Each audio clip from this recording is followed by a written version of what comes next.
You're right. About that. Oi! Let's see.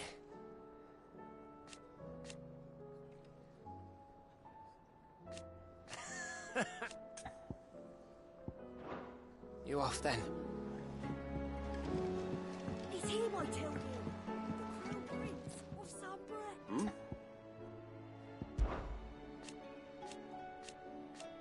Huh. Thank you, Uncle. As for down here... Clive, my boy! Rutherford informs me that we owe you our thanks. Hadn't intended for you to get involved, but such are the times we live in, huh? I would have done the same for anyone else. You're far too modest, Clive. You'd make a terrible nobleman. But tell me, is the realm truly in as dire a state as Rutherford suggests? From what little I saw, you were right to be worried. I suppose I should have expected the worst. But I was rather hoping the great and good of the realm might have things a little more under control. Alas, it seems that firm leadership is in short supply these days, and without it, the people are bound to lose their way. We must move quickly. But where do we start?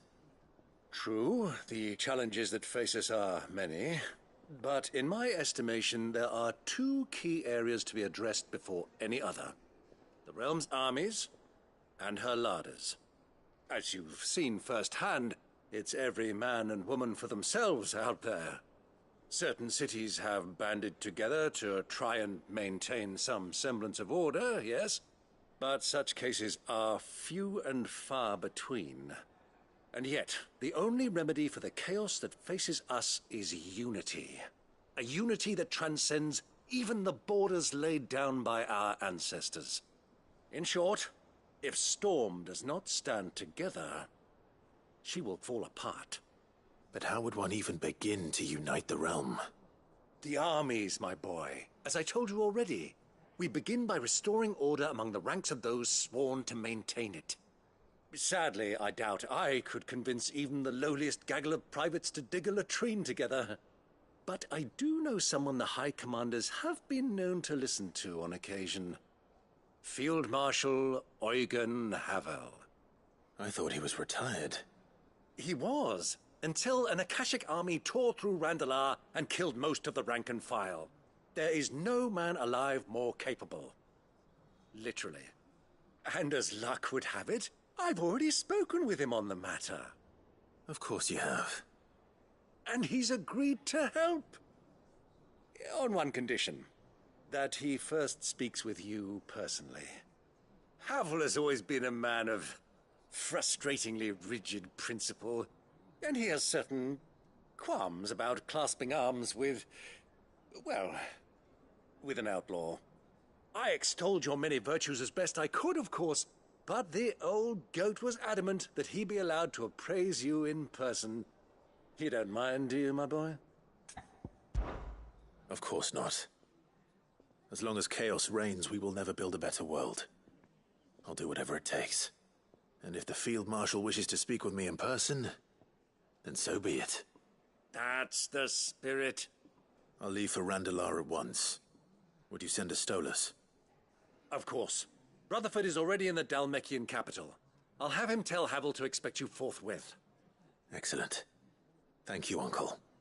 No, thank you, Clive.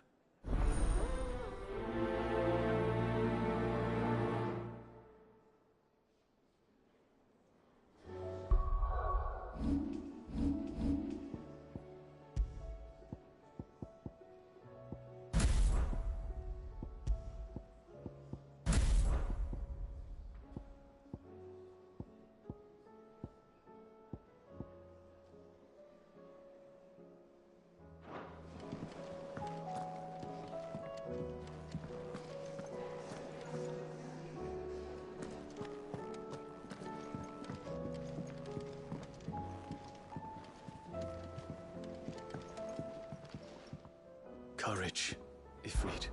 My decision is made. You said it yourself. He must be stopped. He must.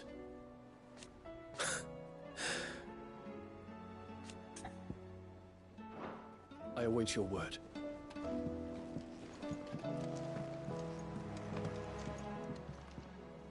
Ah, Clive. Joshua, what's wrong? And don't say nothing.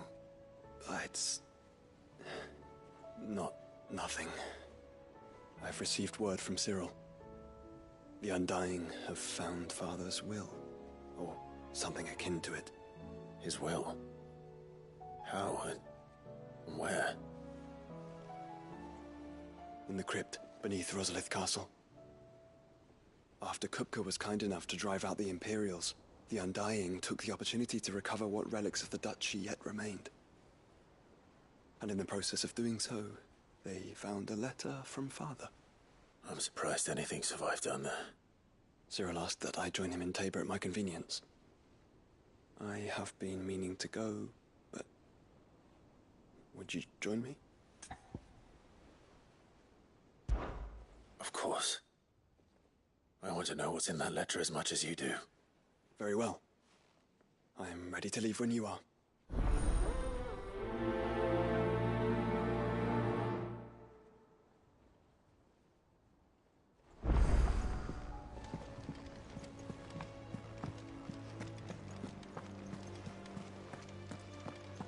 There's something about it. I feel like it's... Sid, do you have a moment? By all means. It's my old master. Seems there's no escaping her. She found some way to send me a letter. And something else. Records from a Waluda prison. Seems they were keeping a lot of bearers there. How did she come by such a thing? Finding bearers always was her strong point. And it seems the cells of Balmung Dark are full of them. Foreign captives, the masterless. Bearers no one would miss. And even better for her, bearers with no one to look after them. When ether started lapping at the walls, the jailers fled. Leaving the bearers to be liberated by whoever happened to come along next.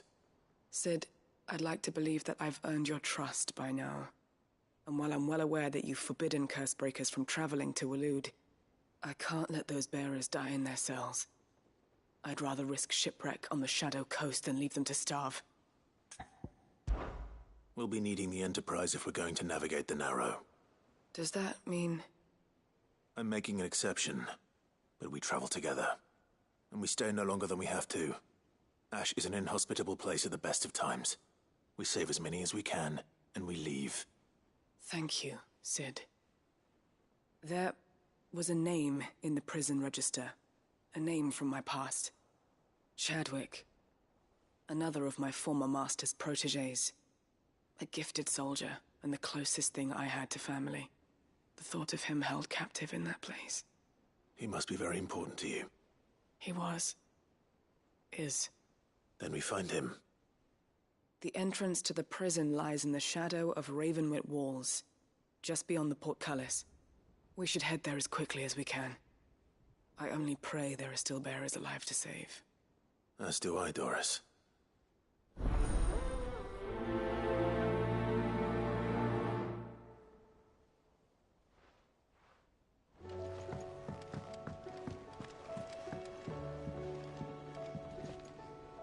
Sid, I was wondering if you could help me. It depends what with. A bearer, but recently freed from his bonds, is keen to join the Cursebreakers. As you know, the work we do is not easy, which is why we test every volunteer's suitability. I was hoping you could oversee this one's evaluation. I don't mind, but why this one? Because he wants to be a scout. Our ranks are filled with men and women capable of breaking chains and putting slavers to the sword. But scouting, we're few with the nose for that, which is why we still rely so heavily on Gav. And since he accompanies you on so many of your missions, I thought you might be better placed to recognize the traits in him that we should look for in those who'd fill his boots. Sounds reasonable. So you're happy to oversee the boys' test, then? One can never have too many scouts. Truer words, Sid. I'll let the initiate know that you'll be attending his trial, and that he is to proceed directly to Northreach in readiness. No time like the present, eh? No time like the present. I'll await you there.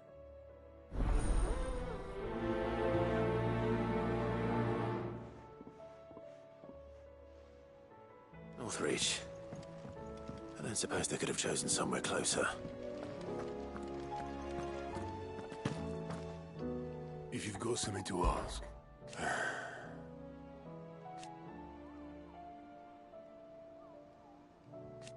No.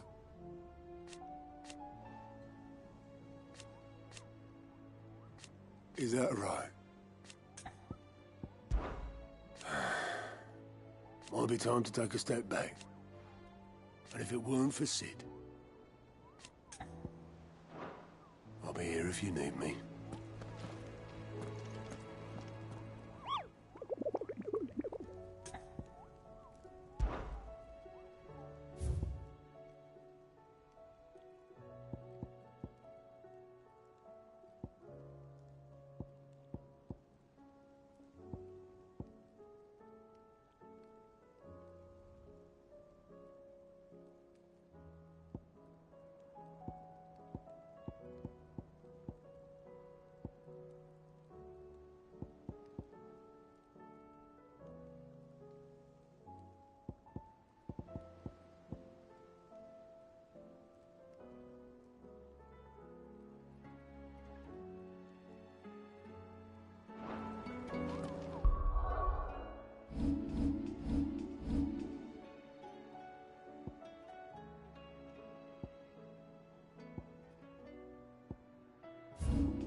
Feeling ill?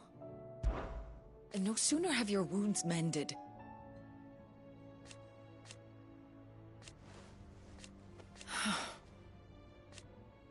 While I may not have Gav's nose, that's what I'm worried about. I do. What I truly like. But teach her medicine.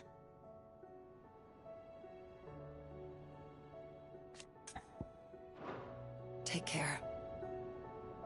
Taya's tea stop the fizz. I only hope. Greetings, Lord Marquis. His Grace and I.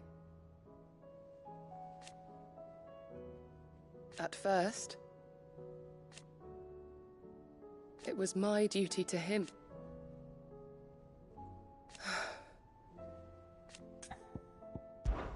My lord. I am.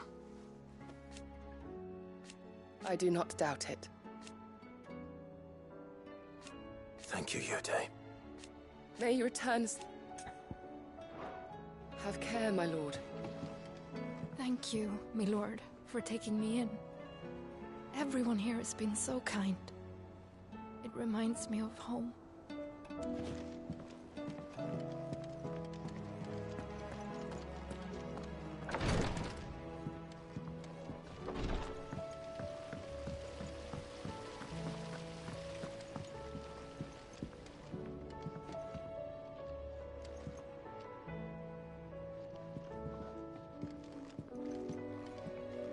Couldn't have been easy for her making the journey from Ash. What with her belly so fat? You'd be surprised the lengths a mother is willing to go for her child.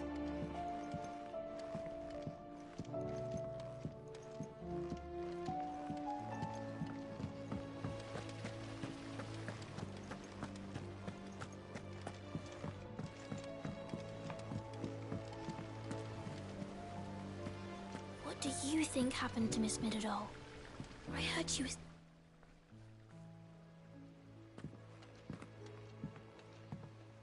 Sid, you have to help us. With what? You didn't take apart another of Mid's contraptions, did you? No. Well, yes, but that's not what we want to talk to you about. It's Miss Mididol. She's been acting strange. Very strange. She's barely ever around. When she is, she acts like we aren't even there. Her head's in a crowd. In the clouds. That's what I said. In the clouds. Well, she does have a lot on her mind. When did you last see her? Not long ago. Ah, right after she got back from saving you from Stonear. Then it's probably just about the Enterprise. It did take quite a battering on the way there and back. You didn't break it, did you, Sid? You really should be more careful around Miss Mididol's inventions. Oh, don't listen to her. Even if you did break the Enterprise, you could put it back together, couldn't you? But who's gonna put Miss Mididol back together? She seems really sad. Why don't I go and see if I can cheer her up? You do that? For us? She's in her dungeon. Don't scare him. It's not a real dungeon. Thanks for the warning.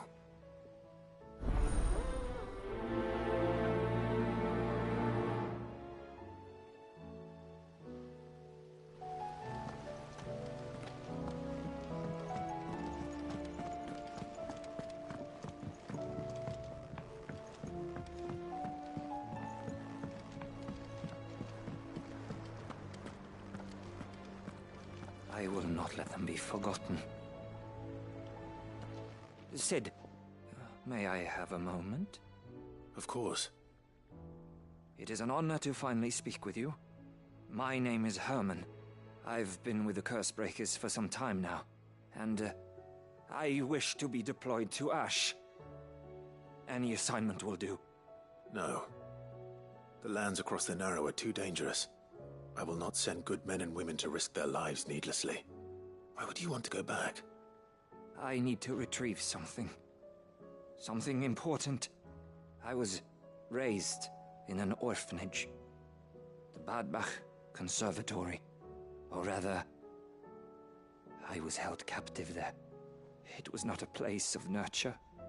It existed solely to turn bearer children into mindless weapons.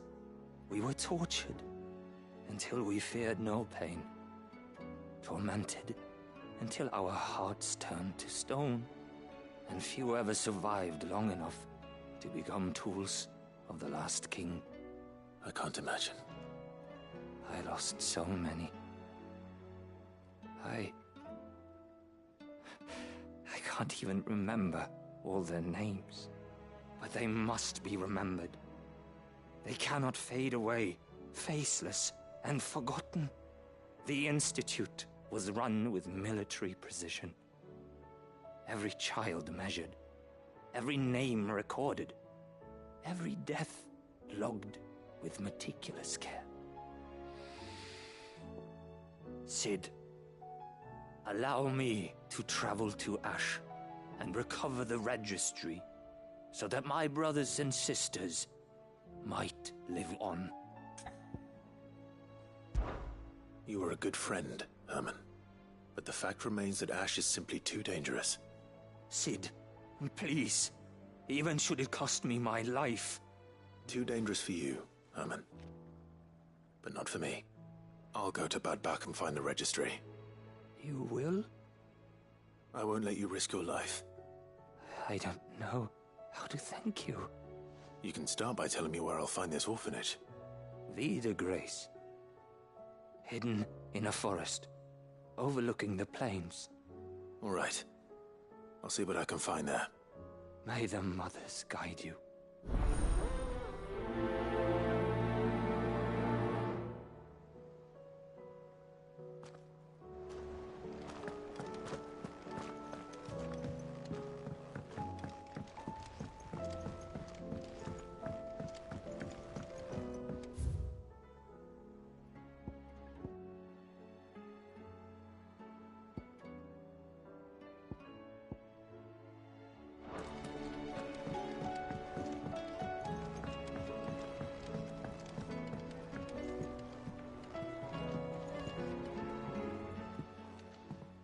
Mid, if you have a... That's it! I knew it! The answer was right here under my arse all along!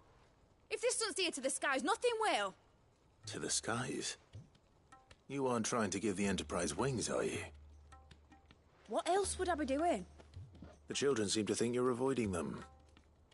They're worried about you. Is this really so important that you need to shut yourself away from everyone? The Enterprise is already the fastest ship in the realm, and that's with the sea beneath her. But what if she weren't bound to the waves? What if she weren't bound to anything at all? It's not fair. The gods get the skies all to themselves, so I'm gonna do something about it. The Fallen had their chance, but they relied too much on magic. And see where that got them? But not me. I've discovered how to do it without. Well, almost. First, I need to make a prototype. And is that a one-woman job? Are you volunteering? I'll have you know the Enterprise is my baby. But if a godfather's offering to lend a hand, I'd be happy to take it. First, I'll need oil, and not just some old drippings from Miss Molly's spits in the Tub and Crown. Refined stuff, like they make in Ordil. Then I'll need some bone, or shell. Light, strong, preferably no longer attached to the beast it belongs to. If it's beast bones you're after, I'm sure the curse breakers will know where you might find some. No, they'll know where you might find some. You're the one who offered to help, remember? I should speak with one of the curse breakers before I set off for Old Hill. See if I can't find this bone while I'm there as well. Has Midadol mentioned a new project yet? Not exactly. She seems preoccupied, but then again, when isn't she?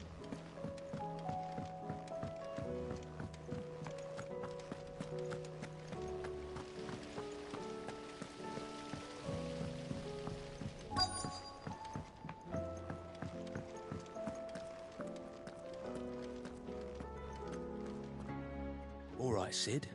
Come to buy us around, have you? Only if you earn it. Mid needs a piece of light but durable bone for her next project. You've encountered your share of beasts on your travels across the realm. Any ideas? Most bones are the same. Whack 'em hard enough and they'll break. If it's durability you're looking for, shell will serve you better. You know what an adamantus is? I do. And I know to give them a wide berth. Will any old adamantus do? Well, with shells, the older the harder. There's a rumour of an ancient adamantus down in Karava, near Old Bidza, or what's left of the village anyway. But don't expect to make quick work of the bastard. There's a reason it's lived as long as it has. I'll keep that in mind. Thank you.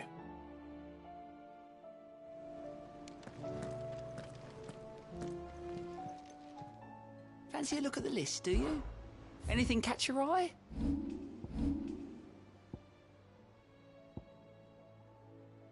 Always something in there. Twinside's hundreds of leagues away.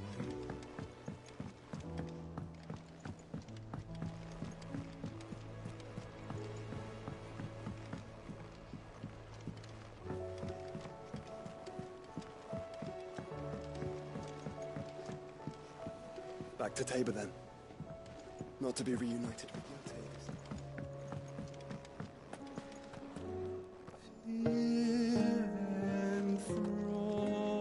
Enthroned in sable skies, chaos in wars.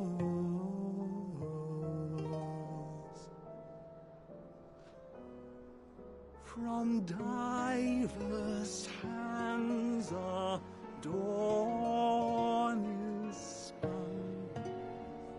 in crimson sin unfurls.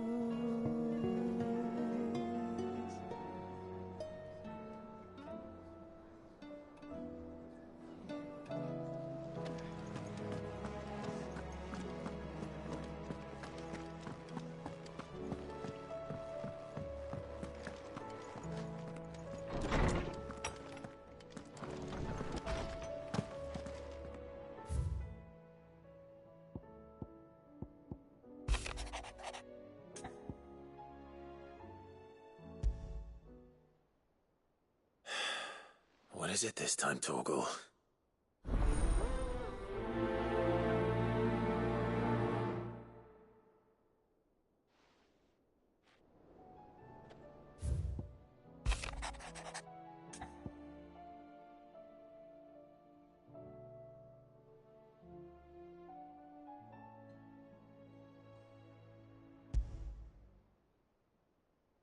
Something tells me this is no mere adventure story.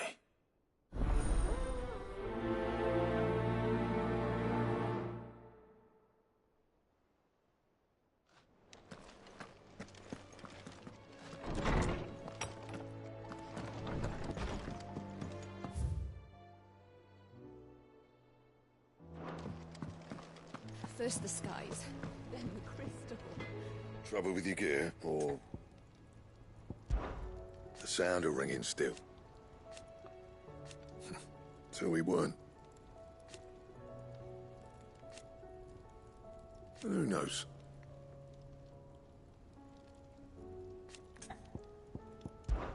Crack the crystal. Not a very good one. But then...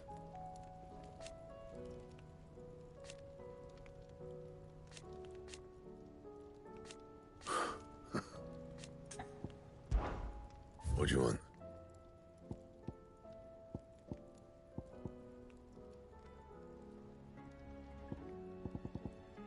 Bring me the materials, and I'll think about it. That it? Fine.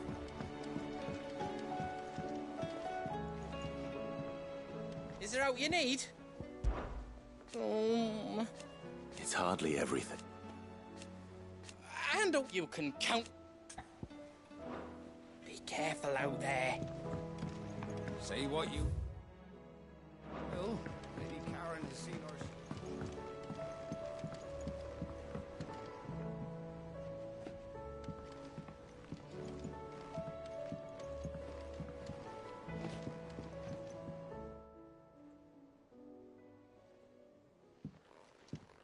Pining for something, boy. What is it? What do you see out there?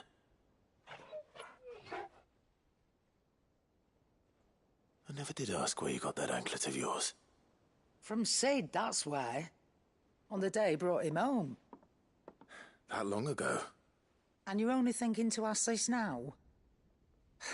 Sid saw that the pup had a habit of gnawing on his leg, since you ask. Clap that there iron on him to keep him from doing it. What was wrong, boy? I'll take like as not. Must have been hard on the poor whelp losing his loving masters at such a young age. Doubly hard in being a frost wolf, torn away from his icons and all. Sid would always tell him, you want that iron gone, you find what it is you're looking for. I reckon what he was looking for was you. I'm sorry, Torgal. Sorry for making you wait so long. Let's get that thing off you.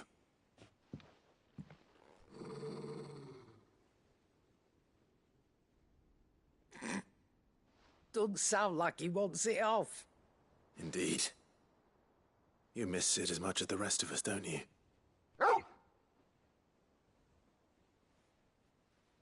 You want me to go with you somewhere?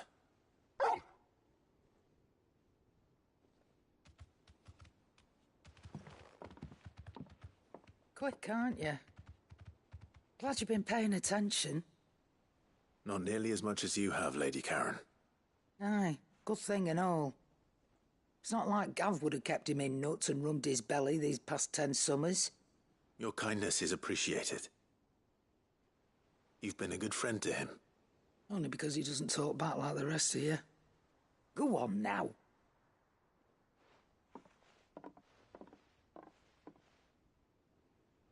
Where to then, Torgal?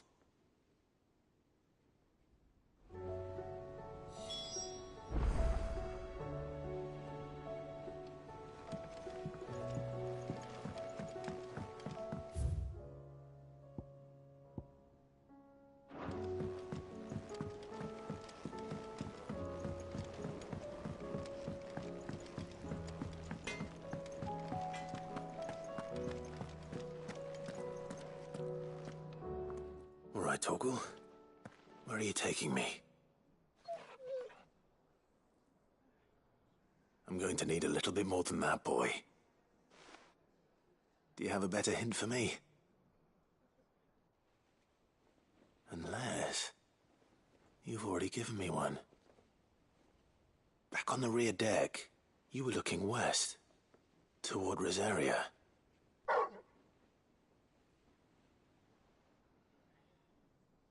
Why don't we try the rookery?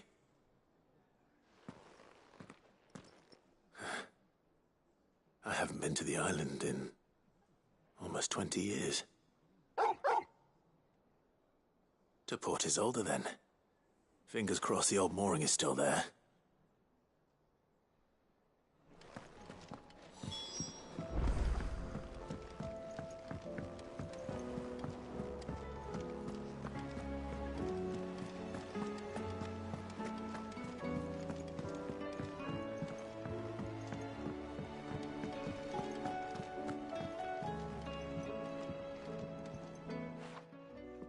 Vivian, I read your note, and I'd be happy to help you find the book you're looking for.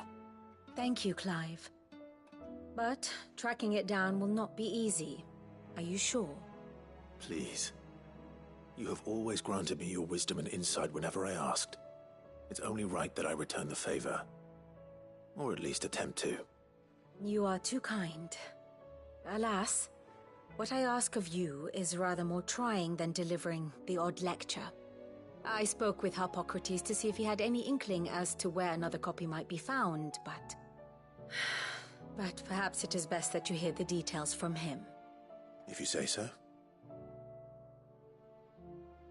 Forgive me, Clive, for asking this of you. But this book, it set me on the path to becoming who I am today. Its importance cannot be overstated.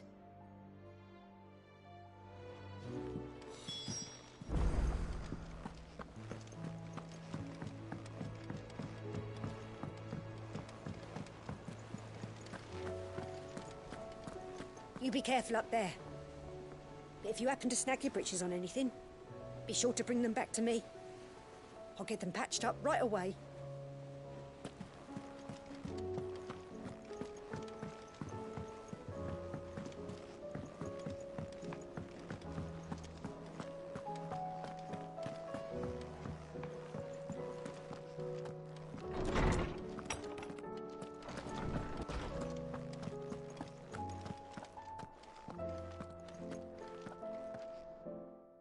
Clive, my boy. What a pleasure it is to see you. Harpocrates. There's something I need to ask you. I've been charged with locating a book called From a Distance. Then you seek a rare gem indeed. One whose name I had not thought to hear from your lips. You've been talking to Vivian. Right as always. But she didn't seem keen to tell me very much. I take it she didn't like what you had to say. And yet I gather it did naught to dissuade her. Clive, if the young professor has tasked you with obtaining a copy, I fear she asks the impossible. The executors would not allow it. The executors? Coveters of Secrets. A clandestine organization committed to the collection and intenebration of forbidden texts and technologies. One such text being the tome Vivian seeks, chronicling as it does the true history of the enslavement of bearers, a tale which could overturn the established order were it ever to become widely known. Or, so rumor has it. I've never actually read the thing, or even set eyes on it for that matter. How is it that I haven't heard of this organization? Why, secrecy is the executor's watchword. They lurk in the shadows, emerging only to seize that which must be seized, be it books, inventions, or people, before disappearing again, leaving nary a trace. Which would explain why Vivian's copy was snatched from her grasp not long after she found it. By the hand of the executors, yes. But what drives them? Self-interest or ideology? Fine question. Sadly, all that is known of the executors can be recounted in a single breath. You may just as soon ask me of their origins, numbers, or the identities of their leaders. Any answer I give would be pure speculation. Then my hunt was doomed from the first. What was Vivian expecting? That I'd pluck it from thin air? Not from thin air, no. From ash. Rumors of the executors are rife among the scholars of Storm, but rather less so across the strait. I have a friend. Well, I had a friend in the village of Garnick, a collector of rare tomes, upon which subject we would oft correspond. Alas, I have heard naught from him since the skies fell dark. And no doubt he too has turned. But though he did not mention it by name, it is possible that a surviving copy of From a Distance yet rests upon one of his many shelves, quietly awaiting discovery. If you were, by some chance, able to save even a single book from the poor man's library, I know his soul would rest easier. Very well. When I next find myself in Waloed, I'll be sure to pay Garnick a visit.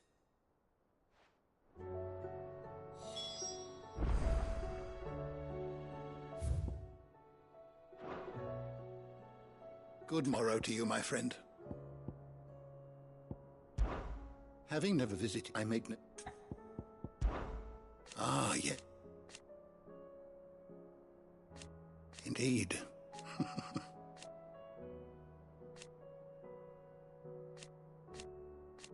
Then go. I don't believe you've read this particular chapter before.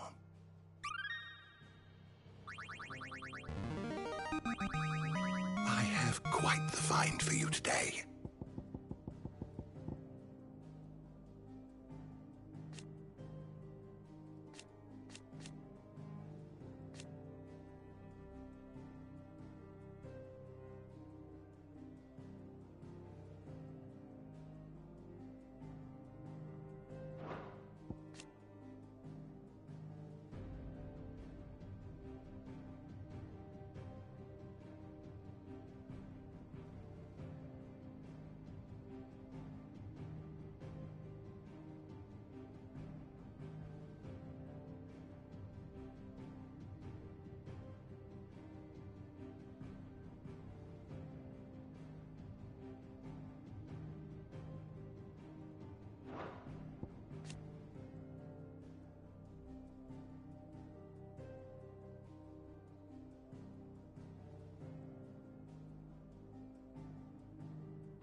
If you have a question for me, I should be happy to answer it.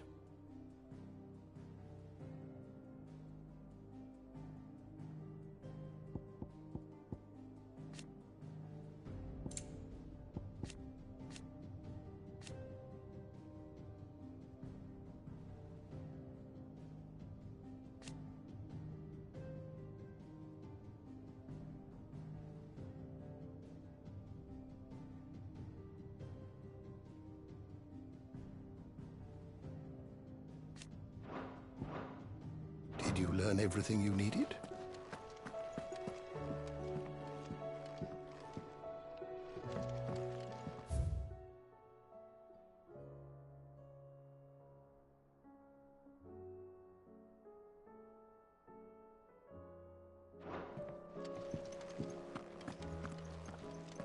Sid, did you know that chocobos are far more resilient to the effects of ether than most other beasts? Some say that's one of the reasons they were tamed for use as mounts and sumpters, so that an ether flood wouldn't mean instant death for their riders or drivers. Me, I reckon they built it up over generations. Too many foolish traders driving their birds into floods, and only the toughest surviving.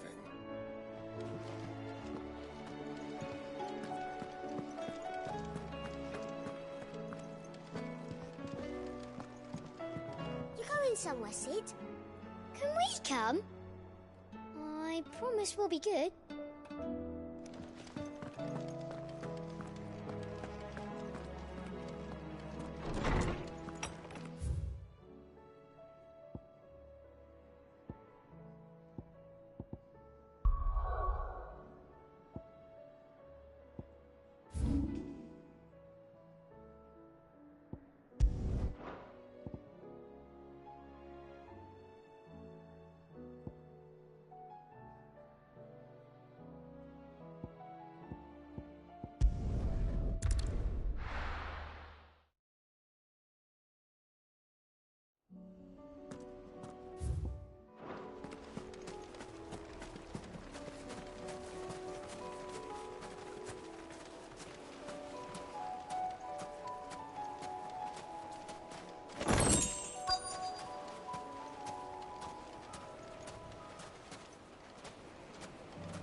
It's still here.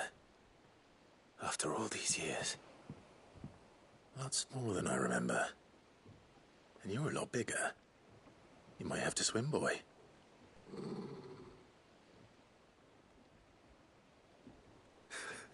I wasn't being serious. You two go on without me. I doubt that boat will hold a third. If you're sure, we won't be long. Hop in, boy.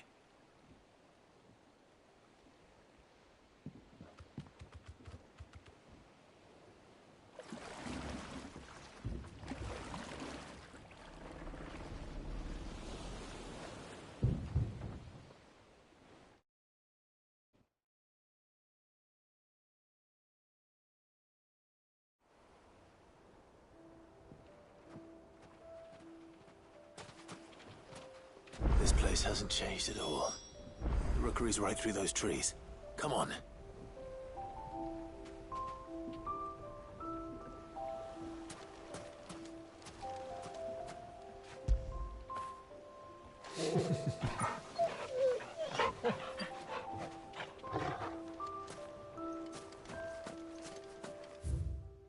Race you there? I bet I could still beat you.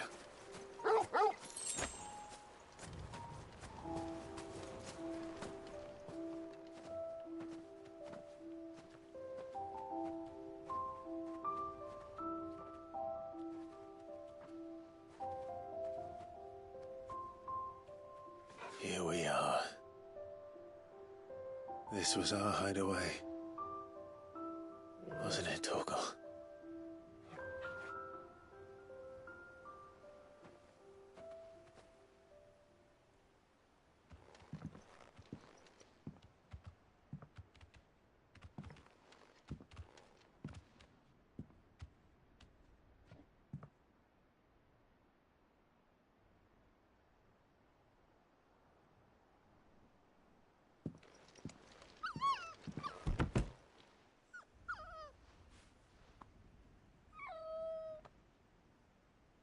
Coming here helped me to forget who I was. Or wasn't. Prince, shield. Son his mother could love.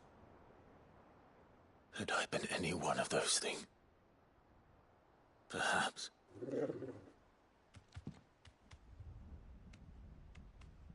What is it, boy?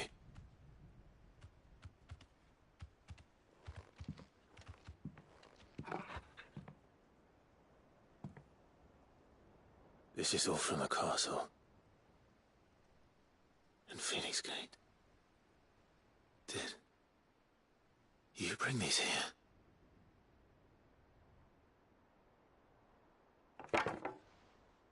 My sparring sword.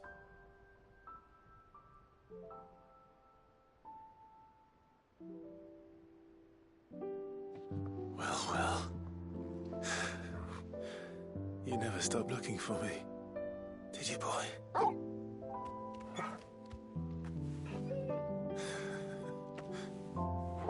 Thank you, Torgal.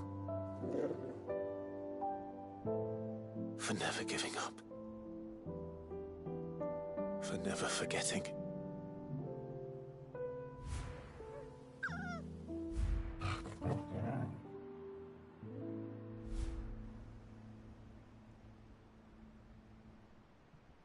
Let's take this with us, shall we?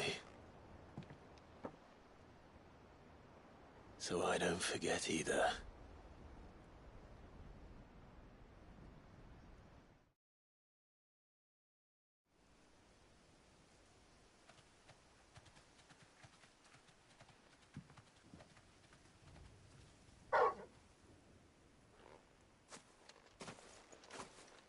That's not the way back to the boat, Torgal. All right. I'm coming.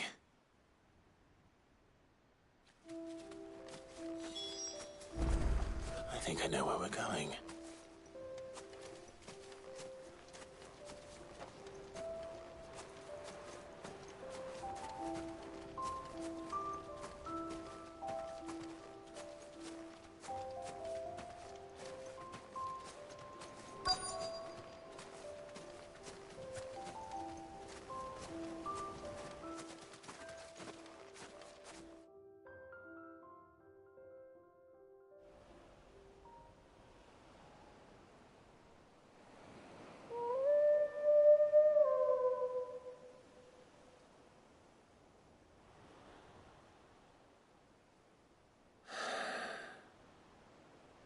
People always talk about the importance of putting the past behind you.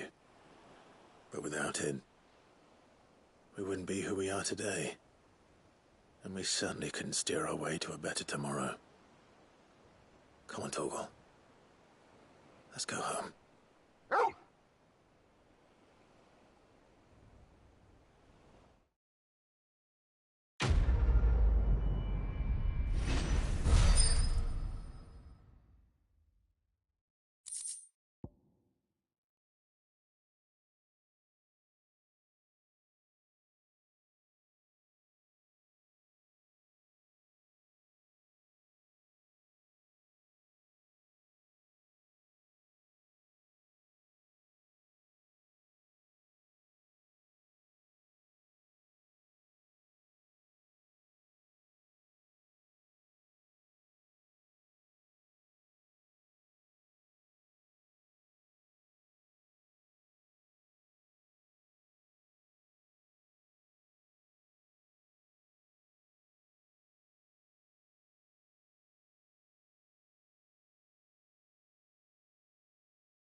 It's oil. After what happened here, it's a miracle there was any left at all.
This should be enough.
Your Grace, my lord, I trust your journey was not overly onerous. Cyril, you found a letter from Father? Yes, I have it here.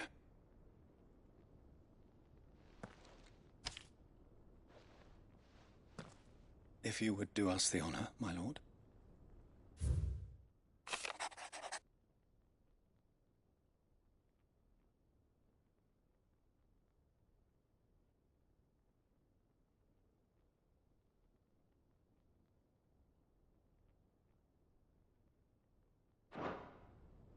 An inheritance. It would seem the late Archduke penned this missive shortly before his passing. The day before we left for Phoenix Gate. What are these plans he spoke of? His plans for the duchy, Your Grace. Your father entrusted them to my predecessor, the former bearer of the Burning Quill, who entrusted them in turn to me. The complete emancipation of bearers is their stated aim. But your father's dream did not end there. His Grace also spoke of building hospices to care for those stricken by the curse, and the founding of a new university to further the development of non-magical technologies. With the blight spreading ever more widely across the Twins, Archduke Elwyn saw this as the only means of securing Rosaria's survival. He wished to see men and bearers treated as equals. To see centuries of common wisdom overturned. Small wonder he did not think it achievable within his lifetime. But he thought it achievable nonetheless. Had he not, he would never have written this message. Nor would he have entrusted his vision to his most faithful aides. Those who would have stood with you, shielded you from the machinations of the less benevolent personages at court.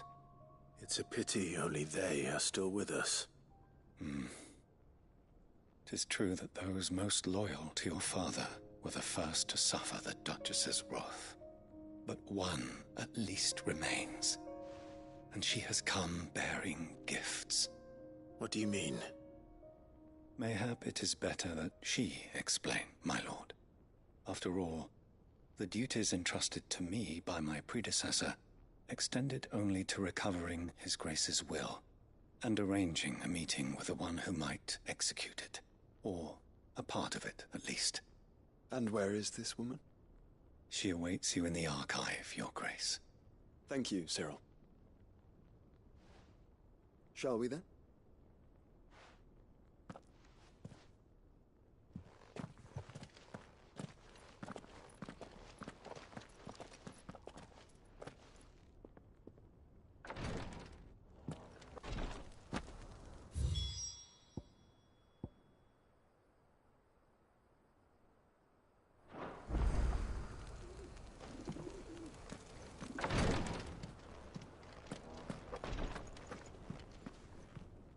Lord Marquis, if you have a moment. What is it, Cyril? One of our brethren lately journeyed across the strait in order to pursue a new avenue of inquiry in our ongoing investigation. He sent an owl some while ago, but we have heard naught from him since. Was he surveying another fallen ruin? No. The object of his study was a savior cult that has arisen in Ash in recent years. We believe it may have some connection to the Circle of Malleus, an ancient religion that worshipped Ultima as its god. By gaining an understanding of this new faith, we hoped to learn more of the Circle's original beliefs. And so you sent one of your brothers to Ash, a continent teeming with orcs and Akashic. Fully cognizant of the risks, yes. I entrusted the mission to one of the most able of our order, the Third Chair, a master of the arts of combat and survival both. Though he has been silent for some days now, I have thus far refrained from sending any others in search of him, lest they be lost in turn. Yet, it seemed only right to inform you of the situation, given your unique experience of the perils of Ash. For as you so earnestly advised me, it would not do to abandon a man to his fate, when he might yet be saved. It would not. But Ash is a big place. Can you be any more specific? Perhaps. The last owl I received from him mentioned a village where he had heard the cult were wont to assemble. Mickleburg was its name. It lies in the southern reaches of Waloed. If aught ill befell... So there. All right. I'll see what I can do. You are much too kind, my lord. Go then, with my hopes, and may the Firebird's flame ever burn in your heart.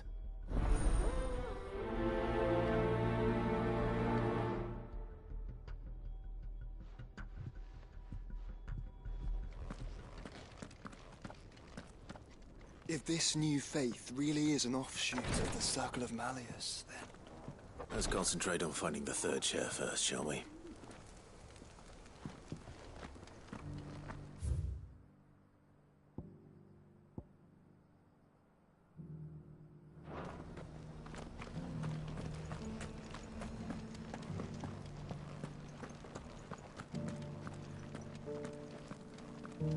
This is the required tree. An archive where we of the Undying collect and collate our findings. Fragments of Ultima's true nature surely lie buried within these pages. We have only to unearth them.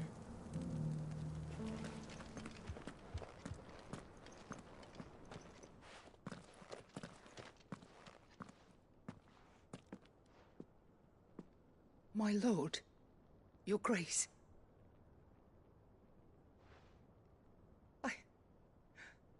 I hardly recognize you.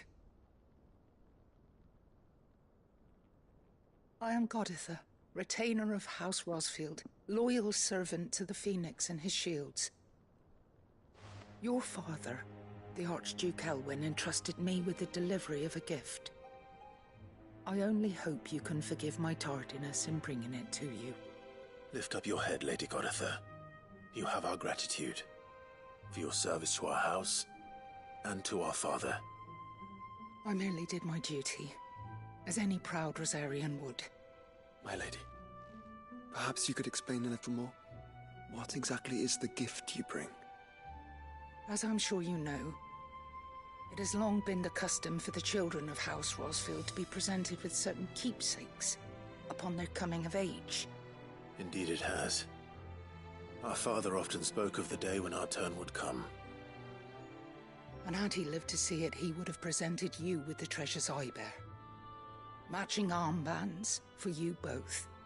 Alas, he did not live.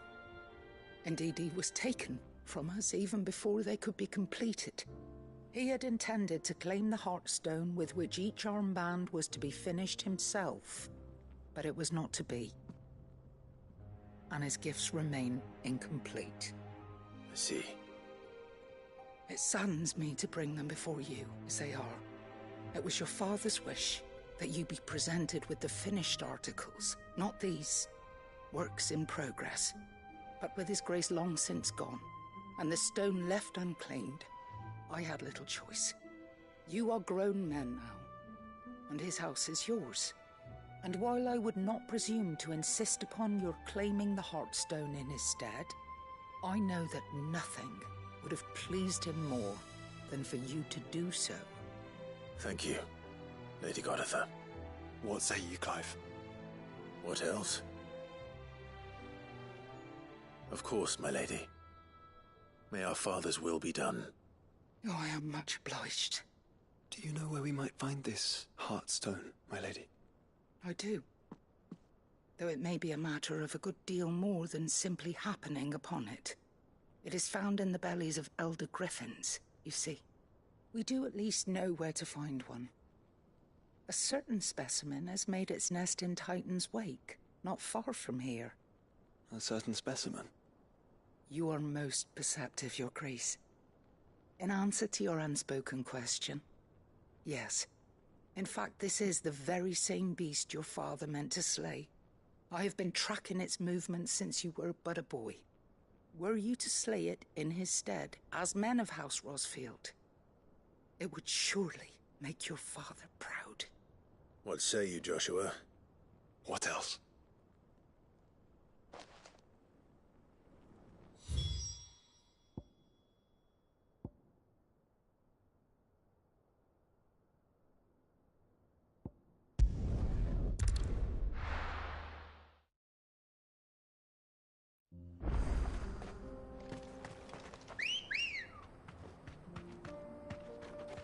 Good girl. Fly, Ambrosia.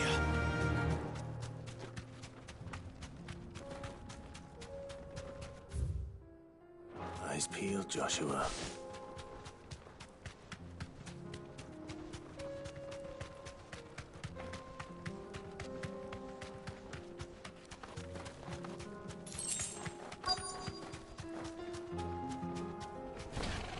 There it is. For House Rosfield.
Good girl. Faster!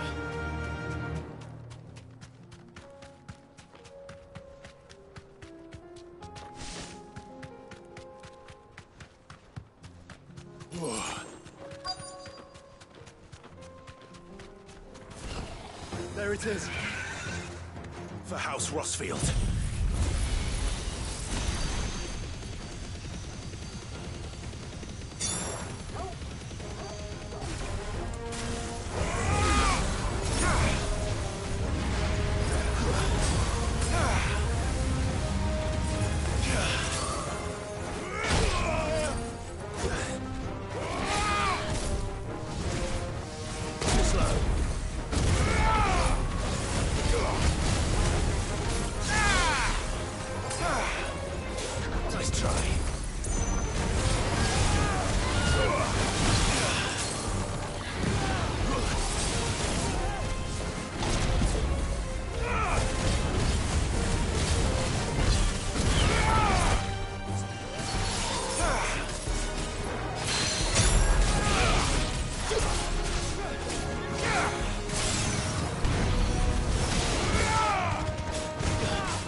Is this the Heartstone?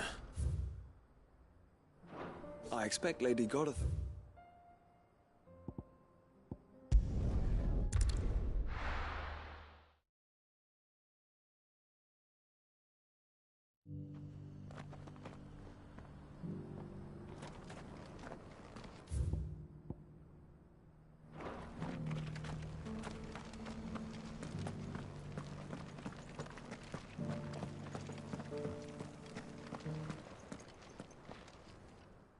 Thank the Founder you were safe.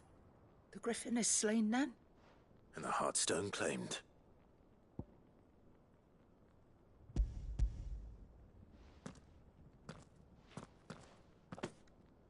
Yes. This radiant luster, like frozen flame, it is just as your father described it. Thank you, my lord. Your Grace. Your father would be so proud. Lady Godetha, the lapidary is ready. Thank you, Cyril. I will be with him shortly. If you would excuse me, I shall have the stone cut and set forthwith.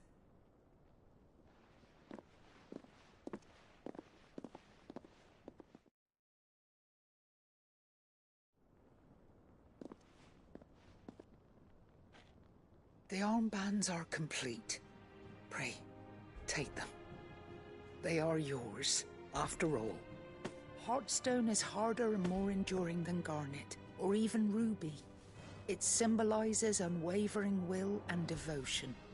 And the graven vines encircling the stone represent the unbreakable bonds between you. It's a message. Father knew we had enemies both inside and outside the duchy. Enemies who would thwart his vision. Only with unwavering devotion would it ever be realized.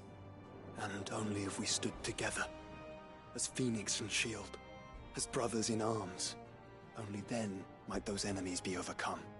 Indeed. His Grace knew the enormity of the task he would entrust to you, his heirs. But this was more than just a message. It was a promise.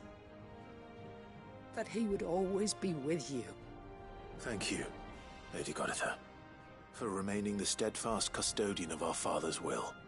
Forgive me, my lady, but there is something I don't quite understand. The Undying told me that after Father died, Mother claimed all of the ducal treasures for her own. Even if the armbands were incomplete, she would surely not have overlooked them. So, how were you able to keep them from her? Because I was the keeper of the vault. Though I was but a lowly servant, your father spoke to me of his intentions for the bands, of the deep love he had for both of you, and his hopes for your future. In the days before the disaster at Phoenix Gate, I discovered that the Duchess had ordered her jewelry be sent away from the castle. It was then that I knew she meant to betray us. I tried to warn your father, but it was too late. When word of the fire reached Rosalith, I knew my time was short. So I took up the armbands and I fled into the night. And thank the Founder you did. Yet my duty to your father was incomplete. Not knowing what else to do, I followed the Griffin, thinking I might claim the Heartstone on its passing. And so my pursuit continued, until Lord Cyril appeared before me. He informed me that His Grace's will had been recovered, and that his sons were alive and well. Lady Godetha, on behalf of my father and all the people of Rosaria, I thank you for your loyal service. As do I. Thank you, my lord. Your Grace, for coming back to us, for giving my service meaning.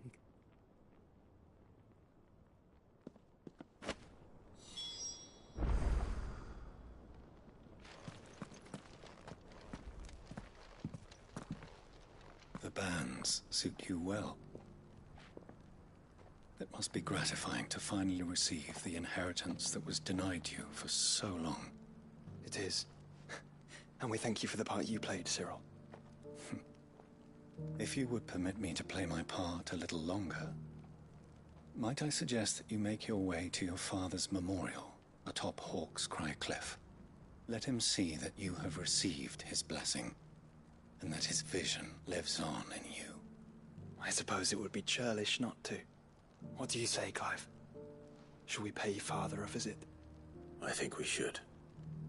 I was hoping to be able to offer him my thanks before we left for Origin. Your father's helm is enshrined there. It has been since the day we recovered it from Phoenix Gate. I prithee claim it, for it too is a part of your inheritance, and I do not doubt that your father would prefer it in your hands than perched upon some lonely rock. Thank you, Cyril.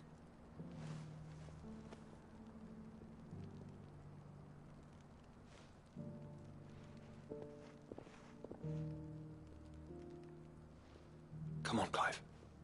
He's waiting.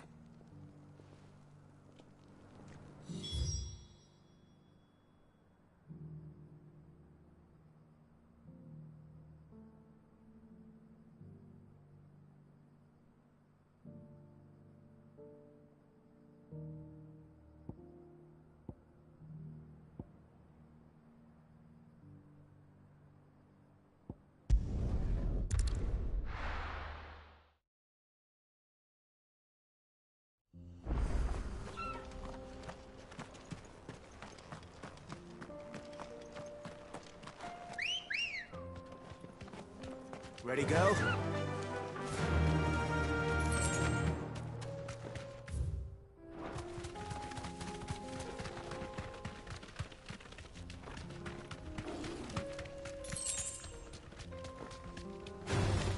No mistakes.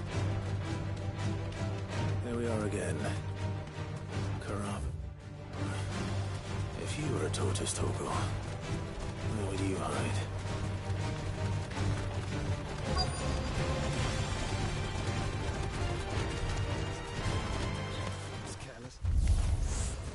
Looks like we found him.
materials to Mid so she can finish her prototype.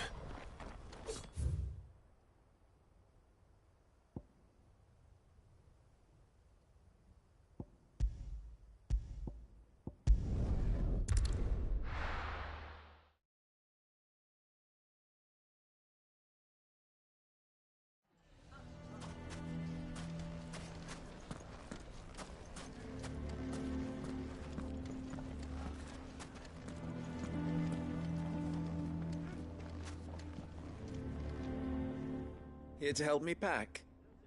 Thanks, but I'll be traveling light. I'm almost finished already, in fact. You're really going to go through with this, then? I am. But before I go, there is one small issue I'd like your assistance with. Well, two, in fact. If it's within my power to help you, I will. It's the children.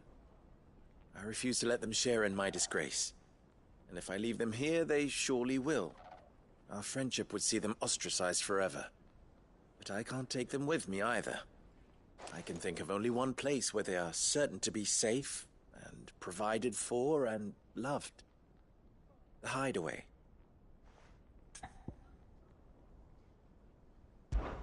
Of course. The children would be more than welcome.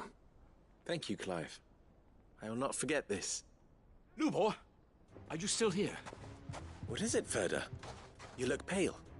There's been a flood in the Velcroy, a damn big one. The League of Outlaws encampment was completely submerged in ether. What? Every last one of the bastards has turned, and they're headed this way. Bandits are one thing, but Akashic bandits are quite another. The town guard won't stand a chance against them. We need to evacuate. There's no time to lose. Ferda, gather the men. The Akashic may strike at any moment. We must make ready to cover the townspeople's escape. Well, what are you waiting for? Yes, my lord. Clive, change of plan. The children stay with me for now. I need you to find Conrad and Natalie. Tell them to prepare for a full and immediate evacuation. Understood. I'll do what I can to convince everyone else. Wish me luck.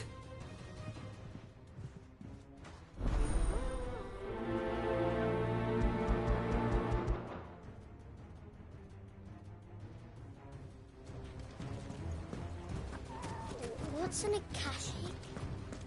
People told me they're like people.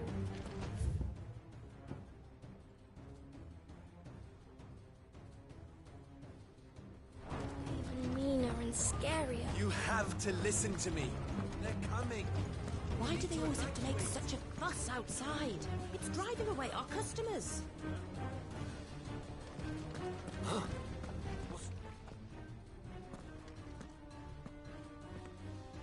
Ah, it's you. What do you want, Lord Underhill? To pass on an important message. There's been an ether flood out in the Velcroy.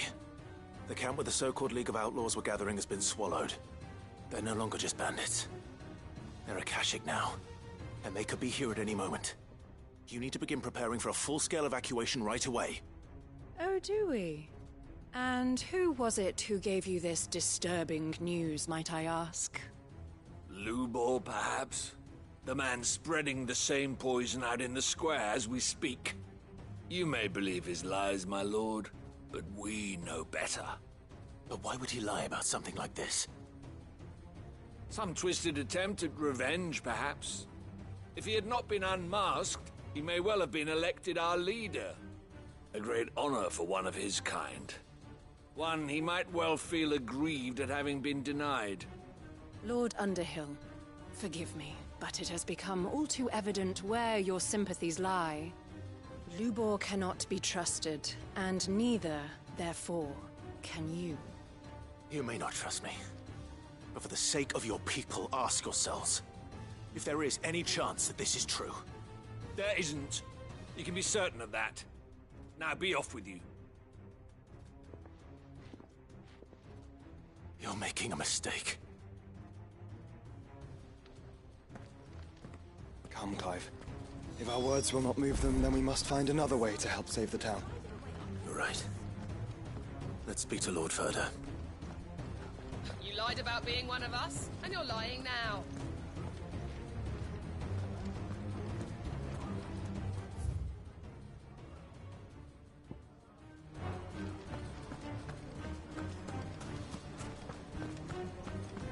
I think we'd better shut up shop. What's Lubor raving about now?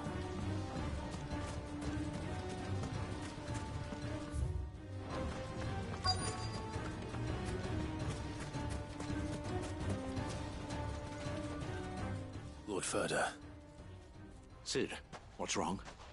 I went to warn Conrad and Natalie about the Akashic, but they wouldn't listen.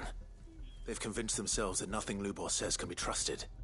The bloody fools. Which means the town guard can't be counted on for support. But I can. If there's anything I can do to help you defend Dalamil, you only have to ask. I appreciate it. Sid! Ferda! I've been looking for you everywhere. Victor? I thought you'd left. I couldn't abandon a friend in need. And Lubor is in need at this very moment. Come quickly.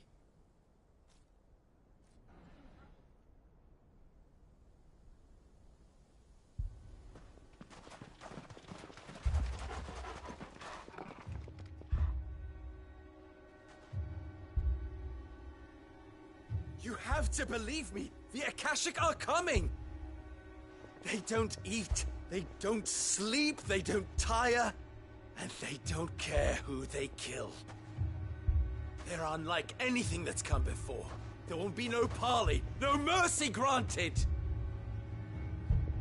We may have saved the town once, but this is different. I do not ask that you forgive me, but please believe me. If you do not run, you will die. You will all fucking die!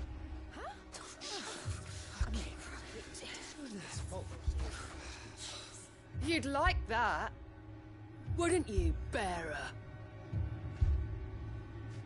Yeah, with us out of the way, your kind will be free to claim Dalamil for yourselves. You who should run! Run, bearer! Yeah, run! Run! Far away! Run! Just go on! Yeah. Yeah. Yes! Go! Come on, then. Go on! Go! Just go. Just go. Lubor. Wait. Someone's coming. Go. Come on. Stop! You're hurting him!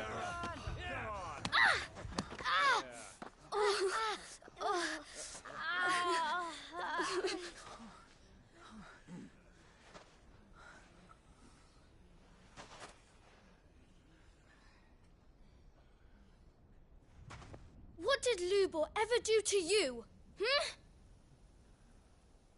He solves all your stupid problems and he keeps all of you safe. You know there's nothing he wouldn't do for this town.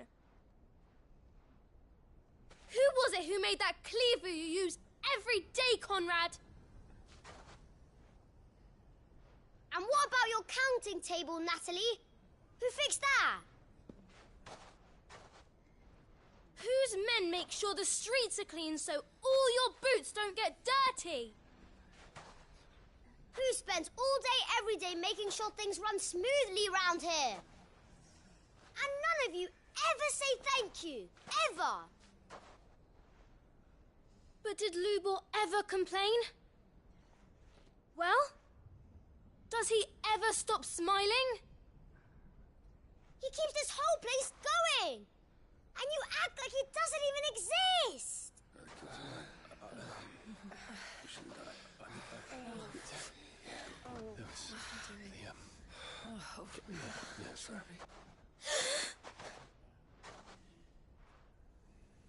Lubor, we've heard enough.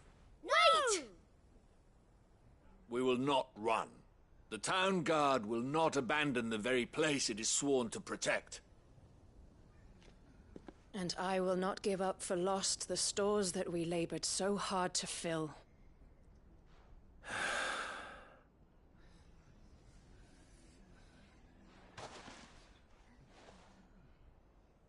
So tell us, how do you propose we deal with these Akashic of yours?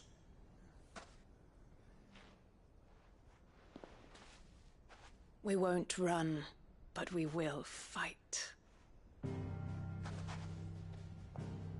All right, then.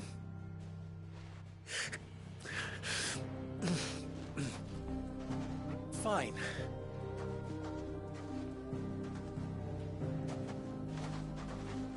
Gather round if you don't want to die.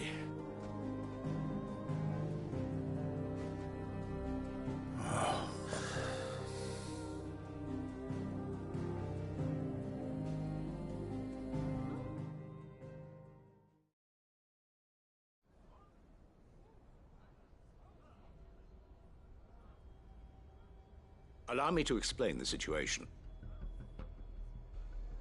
The ether flood occurred near the village of Cheratina, deep in the Velcroy. The place had been abandoned for years, until the League of Outlaws decided to make it their base of operations. Now they're all turned, and if the Scouts' reports are correct, heading in this direction. They are mindless monsters, driven only by hate and rage, and they are utterly unpredictable. With the bandits, we at least knew how and where they were likely to attack. When these creatures come, Dalamil will have the bitterest fight it has ever faced on its hands. The town guard will muster at the north gate. The rest of us will take the south. Both forces will provide men to serve as scouts and messengers, ready to spread word of the size and nature of the Akashic force as soon as it is spotted. And as soon as it has been, we will converge on its position and see that it is driven back from Dalamil at all costs. Conrad, can I count on the support of the town guard? Always. I leave the selection and coordination of the messengers in your hands, Victor. And the command of our men in yours, Ferda. If you would both be so kind. Consider it done. As you wish. Natalie, I would ask that you and your people have the townsfolk barricade themselves inside the bathhouse. And tell the merchant not to waste time securing anything beside the essentials. Preserving life is our one and only concern. As long as we survive, it doesn't matter what trinkets we might lose. Our riches can be regained. And if anyone doubts that, let it be known that the Briar's Kiss stands ready to cover any losses. Very well. I shall tell them.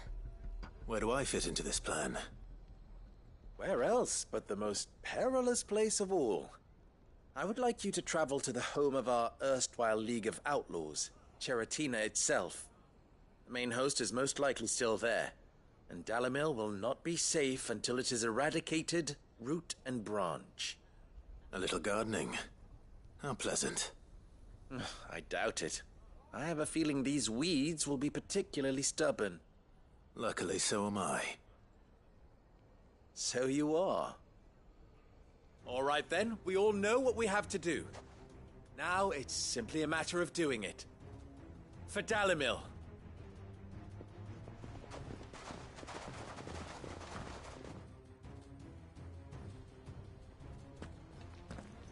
Looks like everyone's ready.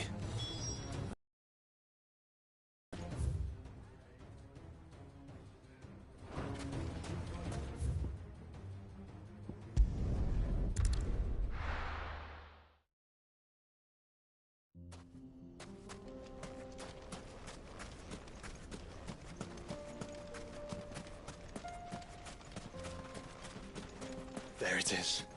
The flood. But what's waiting for us inside?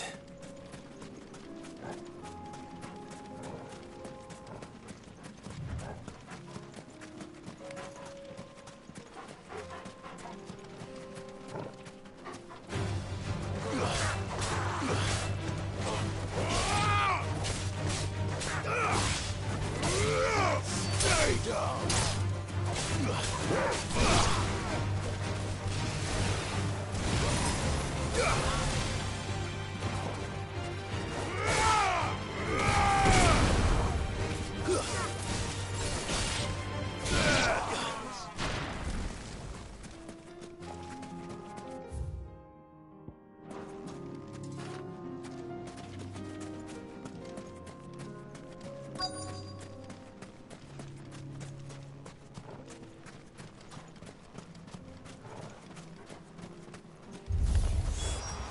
can't leave a single one alive.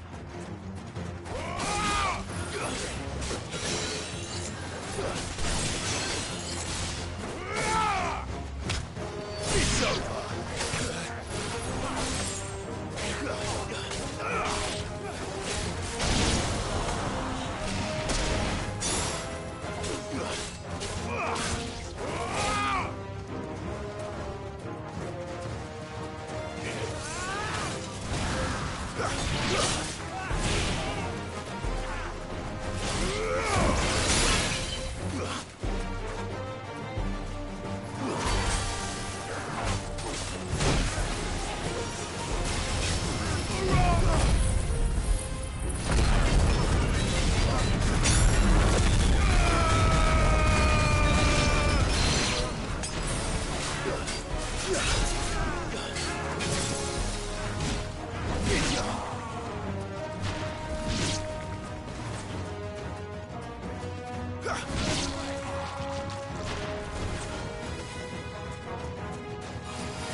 The League is disbanded.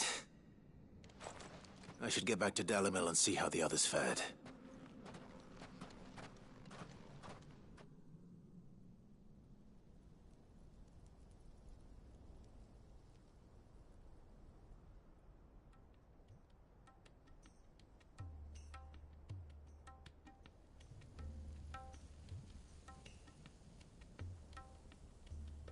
All the Akashic we were able to find have been dealt with.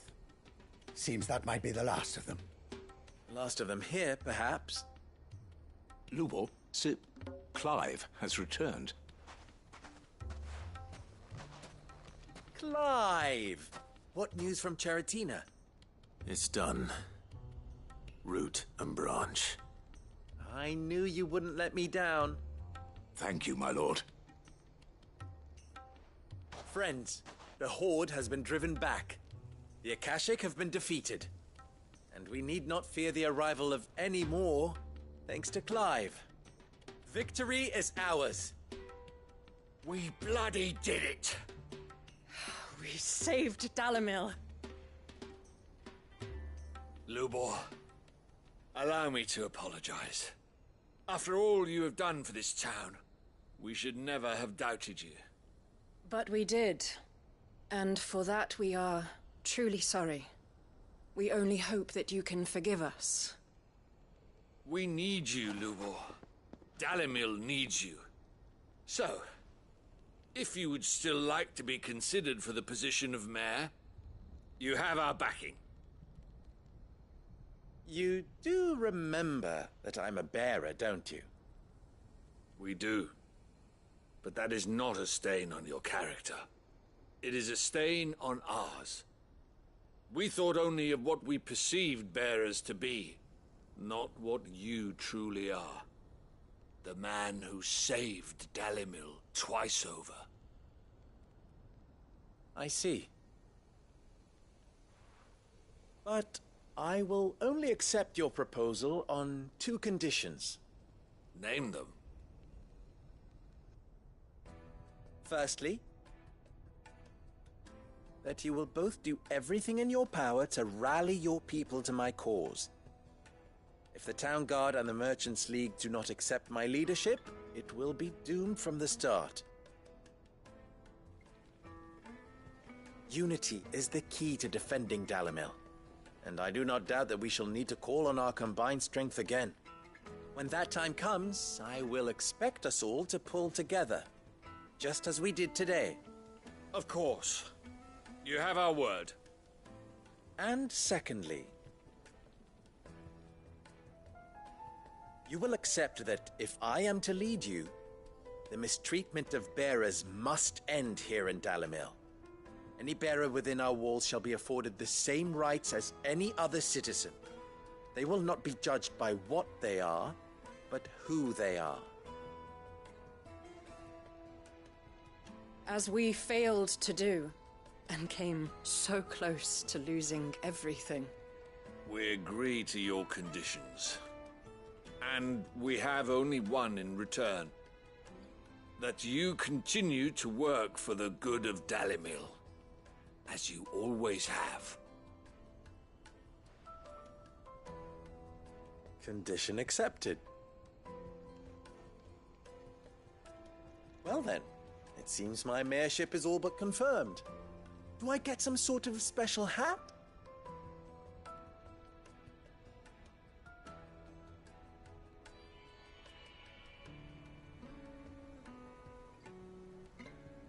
How fickle fate can be. Not so long ago, I had resigned myself to leaving Dalimil in disgrace. And now, I find myself her leader. Here. For everything.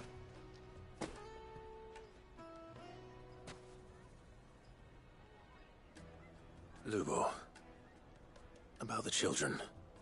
Fear not, you are of course relieved of your responsibility. I would sooner face another horde of Akashic than see them brought up as outlaws. I'll make sure they're safe here. I don't doubt that you will. And not just the children, but everyone in Dalimil. I'll do my best. Can't have all your hard work going to waste.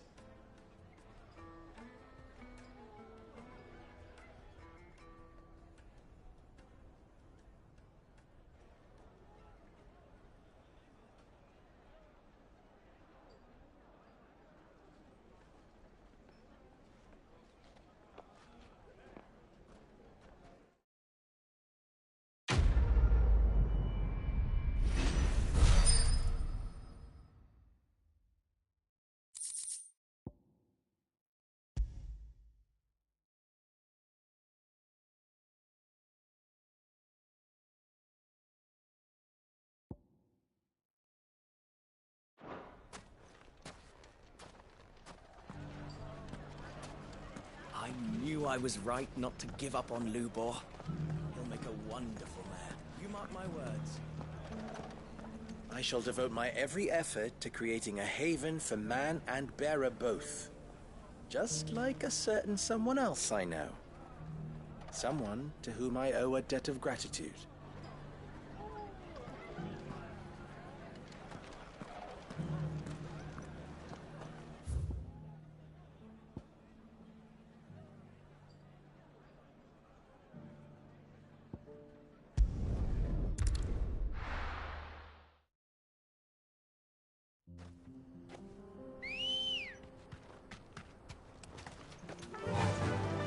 Faster!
surrounded.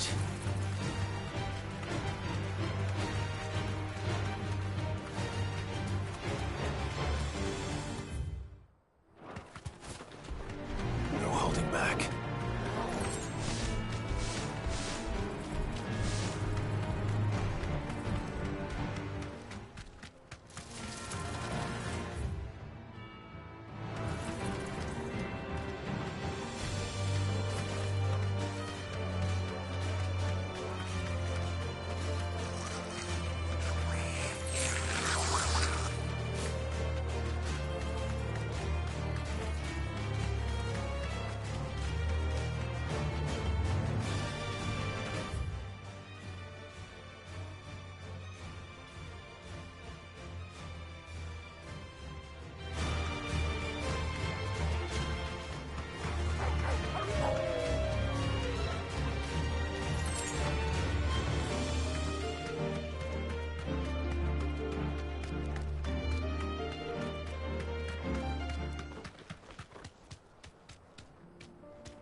Run like the wind.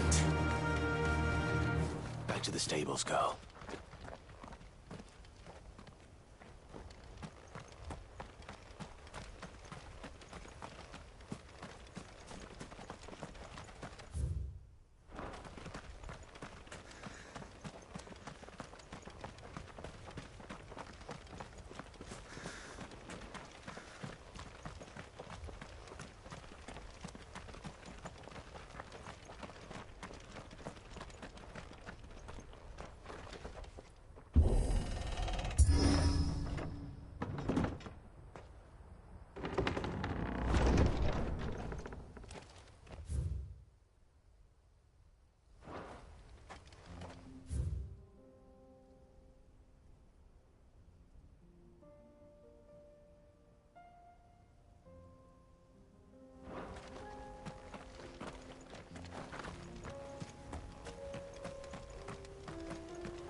Ready, go?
Come on. Fly, Ambrosia.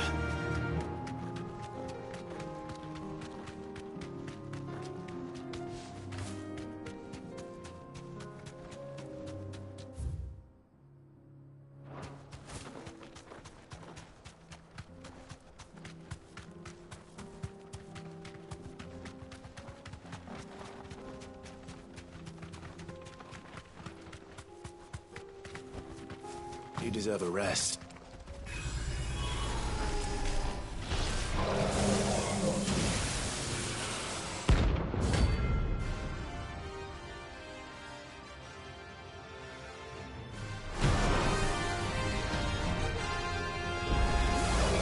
Another of your friends, Ultima. If it's me you want, I'm right here.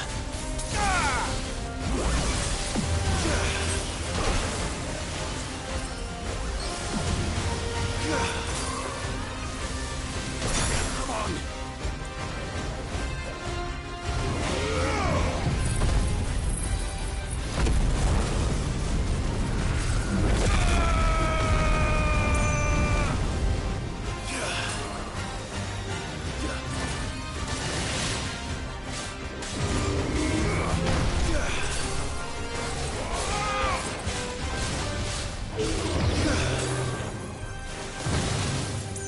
Too slow.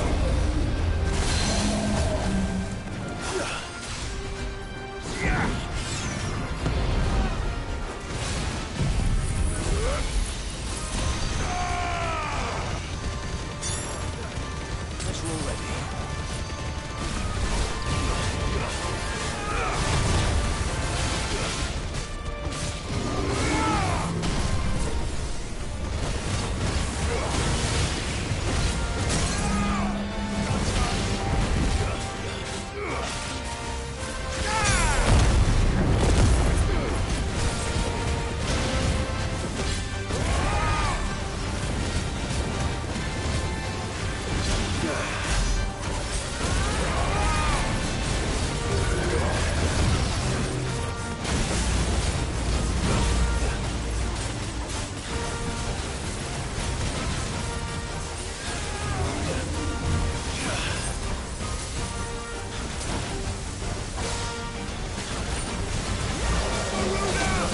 Forgive me.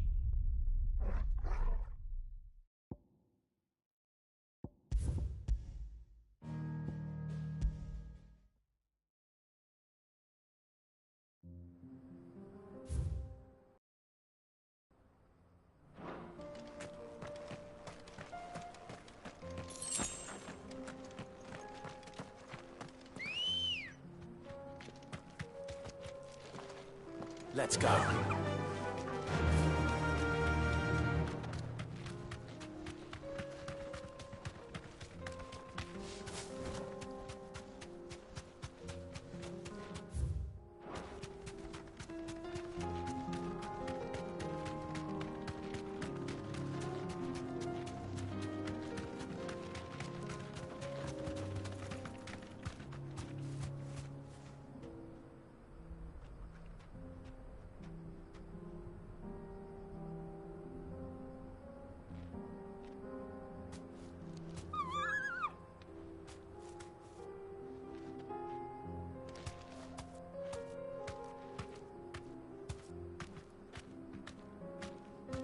Straight home now.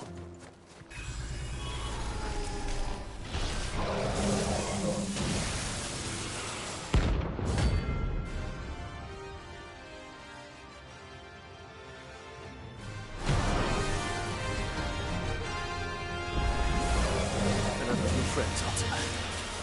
If it's me you want, I'm right here.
And don't come back.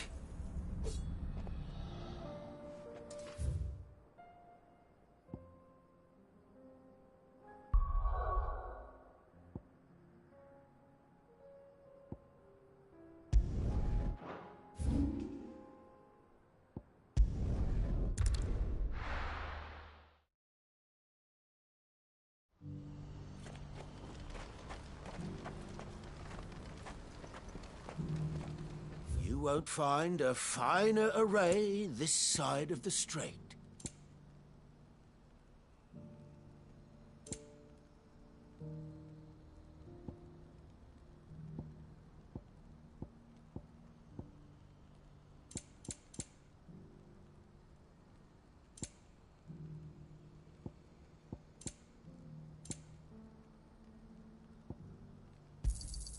A fine choice. Do you see that too?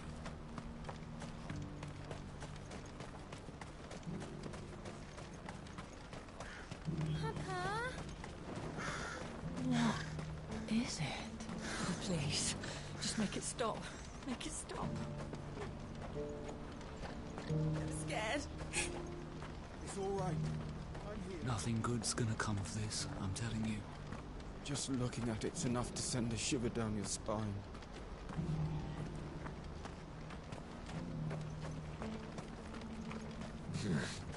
Not here.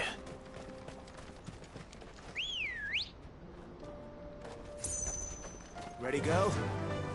Fly, Ambrosia.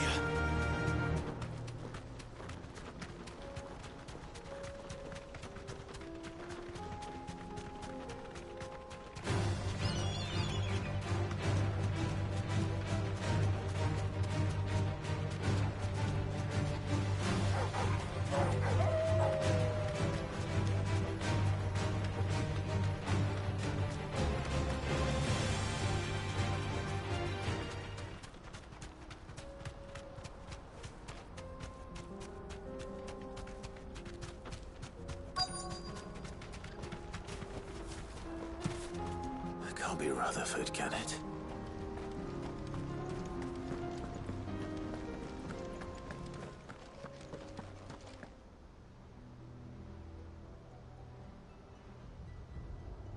Turncoats and cowards, the lot of you! If it's a fight you want, it's a fight you shall have! Allow me. I don't need your... Please, Field Marshal, oblige him. This won't take long.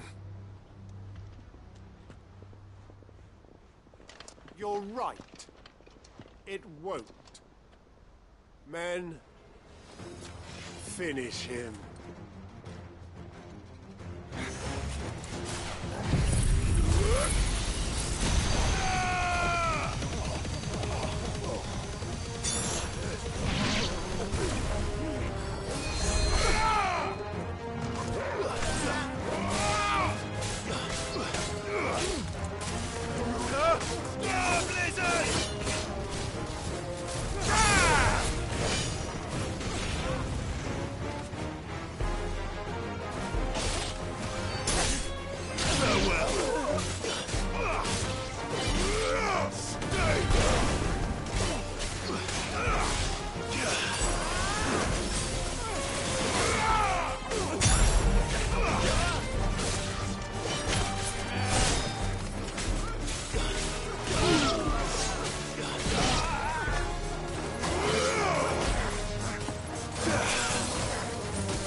A little longer than I'd have liked.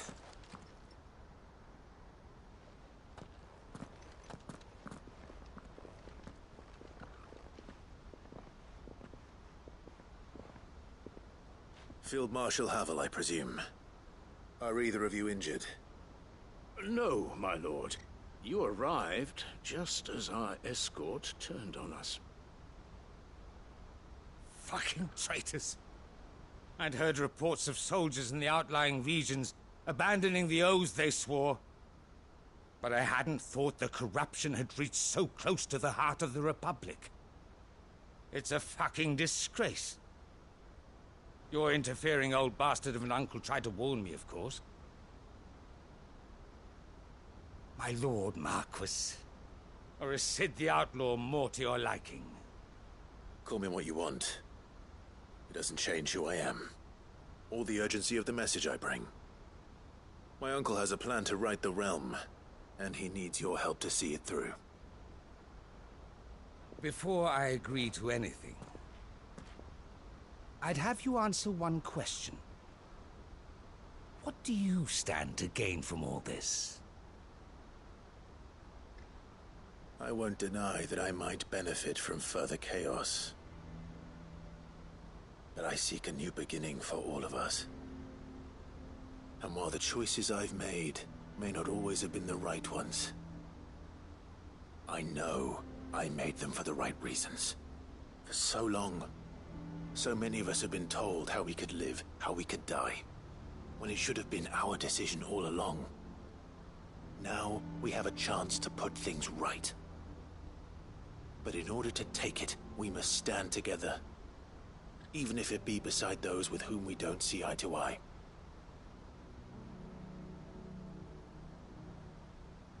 Certainly not the words I expected from an outlaw. But perhaps your uncle was right. You are no ordinary outlaw. I'll never hear the end of this. All right. I'll start by ordering my most trusted guard to bring the Dhalmekian fringes under control. Next, I'll make contact with my counterparts in the Imperial Army and see if I can't convince them to try and restore order in their own territory. Thank you, Field Marshal. But they are not the only ones we will need to convince. What do you mean? I don't doubt that I can bully some sense into a few generals. But those they answer to require a different kind of persuasion. And when it comes to honeyed words, well, we will need an envoy. One who can court even the most stubborn of statesmen. You, perhaps. I'm flattered. But I'm no diplomat either. And I have other problems to attend to. What we need is a skilled arbitrator. And I may know just the person. Is that so? And would he happen to be an outlaw too? Of a different kind, perhaps. Well, beggars can't be choosers. I suppose we'll all have to find a little of the outlaw in ourselves if we're to make it through this. Very well. Send your man to me right away. I shall.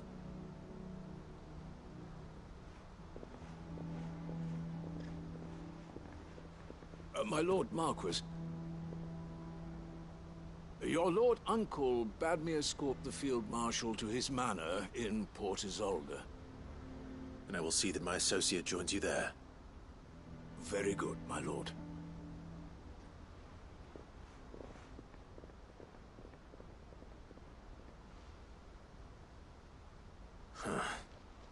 An envoy. I'm not sure I'm the man to talk anyone round. I can barely convince my brother to take his medicine. No. This is a job for someone with experience. Someone like Quentin. I hope I can convince him at least.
Quentin, I have a proposal for you.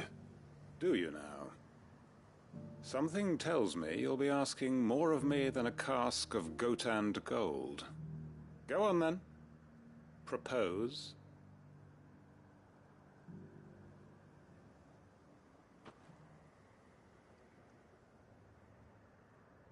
You'd have me convince the chiefs and chamberlains of the realm that they should simply swallow their pride and do the one thing that has proved impossible for thousands of years.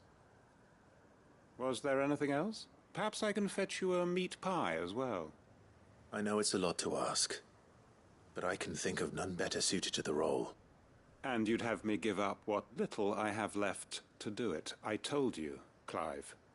The people of Lostwing are my family, and I cannot abandon them. You'll have to find someone else. I'm sorry to hear that. So am I. And why might that be? What he's asking. How's it any different to what you've done so far? They want you to speak for those who can't speak for themselves. That's what you do best. If it's the vineyard you're worried about, we'll see that the grapes are picked and the tons filled. You know we will. It's not that. Then what is it? You said yourself we're family. Don't you trust us? You know that's not what I'm... Then what are you saying? That only we are worth saving? Why turn your back on everyone else? You convinced us we could build new lives for ourselves, and if you can do that, who's to say you couldn't convince the entire realm? A stirring argument. I fear that any rejoinder I make might fall somewhat flat by comparison. So you'll join us? Where do you need me? Field Marshal Havel will want to speak with you in person. He's currently in Port Isolde. I can arrange for a party of Cursebreakers to accompany you there. That would be very much appreciated. I hear the roads are far from safe these days. Hopefully not for long. My uncle will want to know that his plan is taking shape.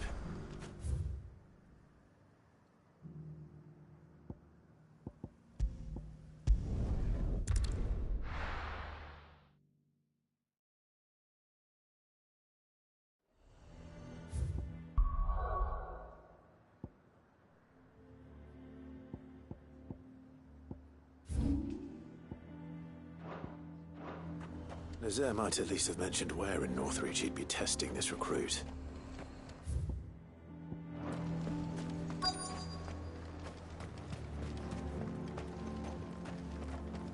I'm nervous. Is it all right? Well met, Sid. This is the initiate. Ember, present yourself.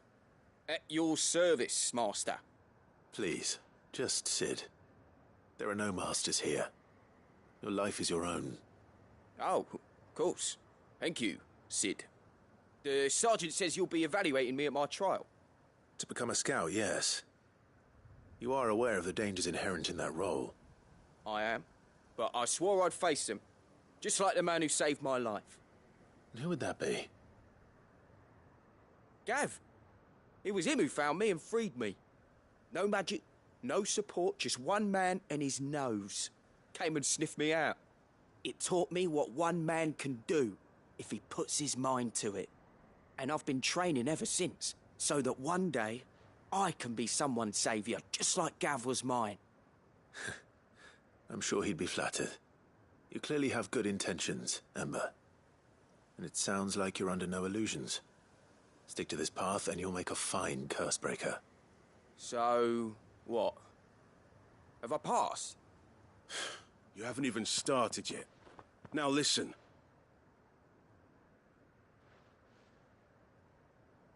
Not far from here is an Imperial lookout, Eastwatch. The guards there record all their sightings in a logbook. You are to find it and bring it here. And bring it here, right. Anything else? No. Sneaking into a heavily guarded Imperial outpost and stealing the logbook would be quite sufficient. You'll need to assess the situation, determine a point of entry, create a distraction and effect an escape, all without being discovered and thrown into an Imperial oubliette. Ember, Gav isn't our best scout because he can do everything. It's essential that you know your limits. Know my limits, right. I won't let you down.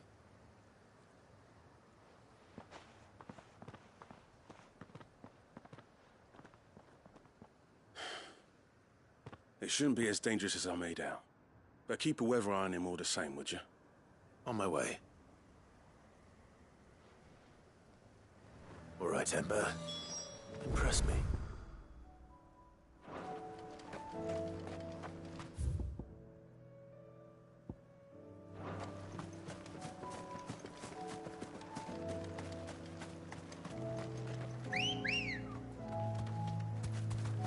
Ready, go?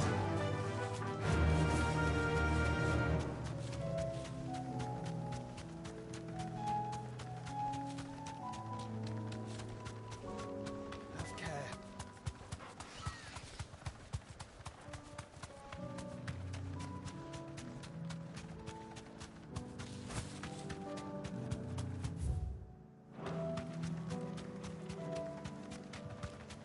These are clean kills. Perhaps young Ember really is ready. Or maybe not.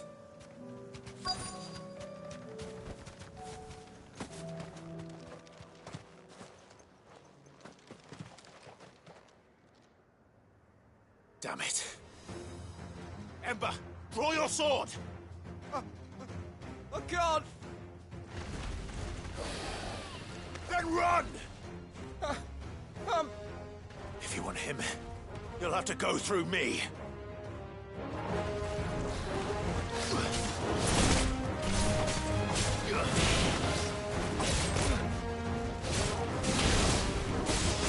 Come on! Waken winds!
Ember, are you...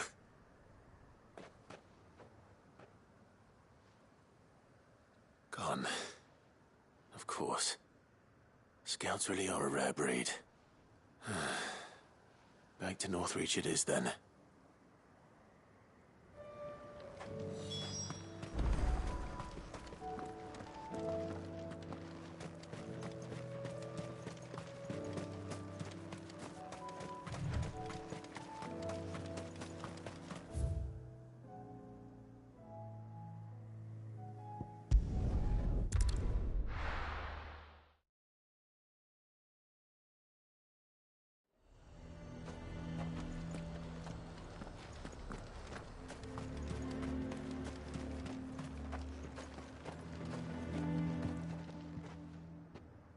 I didn't expect you back so soon. Where is Ember? How did he fare? I thought I'd find him with you. He must have fled. I followed him to Eastwatch, where I found him being set upon by a wild Avis. He was just standing there. Didn't even draw his sword. I had to step in and take care of things. But by the time I had, he was nowhere to be seen.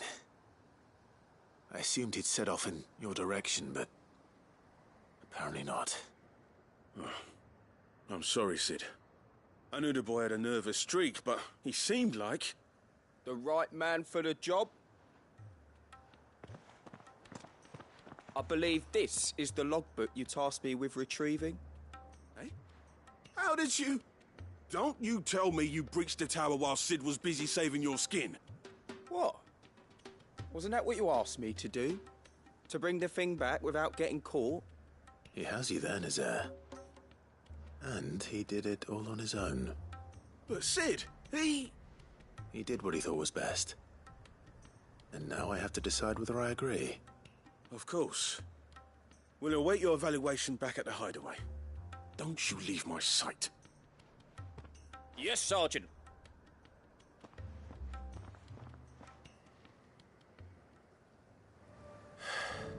This won't be an easy decision.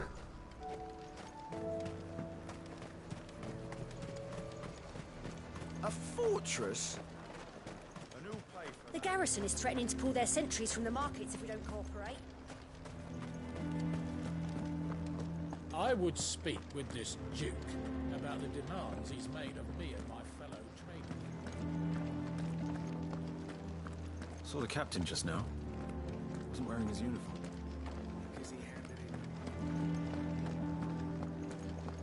Your town needs you.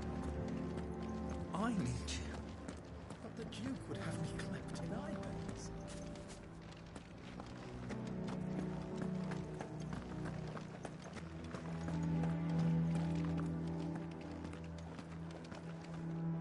Do you have a moment, Clive? What is it? It's the Duke, unsurprisingly. His Eminence has assumed full control of the garrison and put every able-bodied man to work on the fortifications. The town was left all but unguarded, so Philippe was compelled to form a citizens' watch to fill the void. And though my dear boys have been characteristically willing to assist him in this, they want for bodies. So I was wondering if you would lend them your strength, that the people of Northreach might sleep easier, if only for a few nights. Of course. Whatever you need. Thank you, Clive. What would I do without you? Philippe told me he had men stationed at... Where can I find the mistress of this establishment? To whom do I have the pleasure of speaking? My name is Sabine, and it is my displeasure to be the daughter of the Duke of Oriflamme, who I understand is causing you and your town no small amount of trouble. I wish to speak to you about what might be done. Very well. Let us speak. I trust you'll forgive me, Clive. Absolutely. Our conversation can wait. Please, proceed. As you know, my father is a most overbearing and supercilious man, and I join you in objecting to his every action. Indeed, I owe you my thanks for continuing to argue against his reckless plans. Yet I fear he is not one to be swayed by reason. No. He must be made to face the consequences of his actions. And who would make him do this? I would. Myself and several other like-minded individuals. Were you to join us, we would surely have the strength to drive him from Northreach for good. Does that not seem a trifle... drastic? Drastic action is precisely what is called for. Unless you are content to see your people downtrodden and dispossessed. My father would have it that citizens exist only to serve the Empire. That they should be forced to make every sacrifice to ensure her revival. But he is wrong. It is not the people who must serve the Empire, but the Empire who must serve her people. He's always been like this. Scornful of the opinions of anyone he judged beneath him. But he cannot be allowed to ride roughshod over the common folk any longer. We must fight him. By all possible means. Fight him? No. My purpose is to quell the tension in Northreach, not to stoke it. Respectfully, my lady. Our only chance of saving this town depends upon every one of us uniting against our common enemy.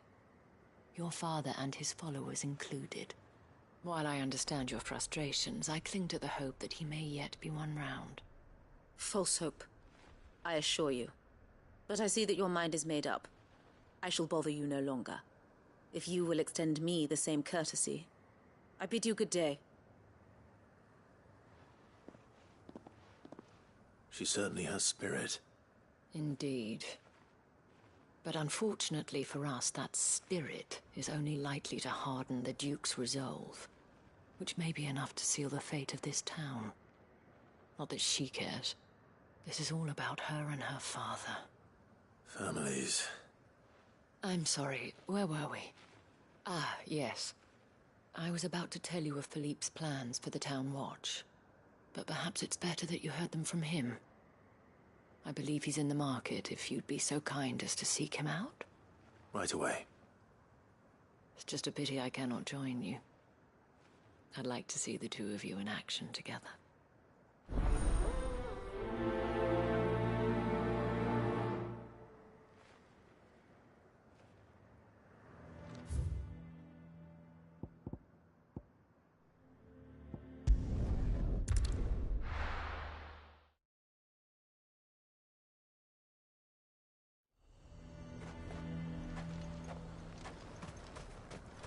He'd have our coin, our stock and our stores. So you are content to abandon the people to their fates? I'm not abandoning... Please, I beseech you. If you are a true son of Northreach, you must fight to defend your home. That's exactly what I am doing, milady. Or trying to, at least. The land is crawling with fiends, and someone has to keep watch. Even when our true enemy is hiding in the garrison? Fine. You're not the only able-bodied man in Northreach. Thank you so much for your help.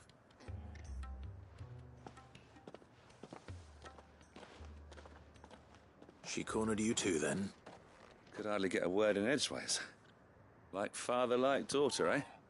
She made an uninvited appearance at the Vale earlier, hoping to convince the Dane to join her in fomenting rebellion.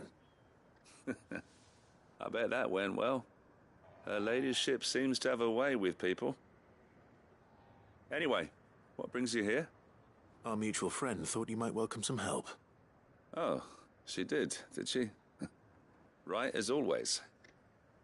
In fact, you're just the man. We've had some reports, you see. Sightings of, you know what. They're back. Seems that way. All over, too. We haven't been able to confirm anything yet, but if you're willing, you could go and see what's what. Right. Where should I look? You know Grieger's Weep? One of the sightings places them somewhere on its shores. I'm on my way. Thank you, Clive. I'll look into one of the other sightings. Let's rendezvous back here later.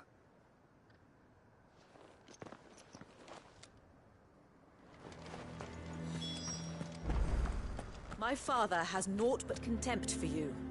So why should we have aught but contempt for him? When you put it like that.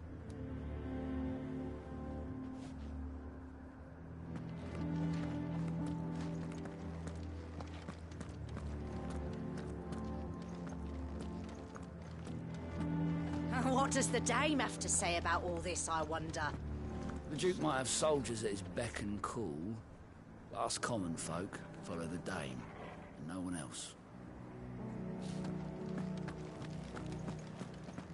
I would speak with this Duke about the demand. I saw the captain just now. Hang the Duke and his... You heard what she said? The Duke won't stop. If Philippe is gone, who's our new captain?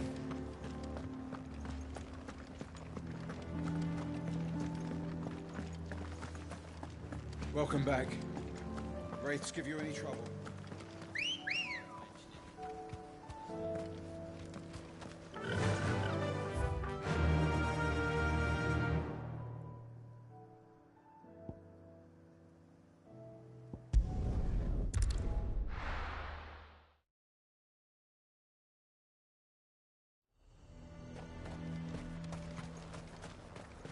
He'd have our coin, our stock and our stores.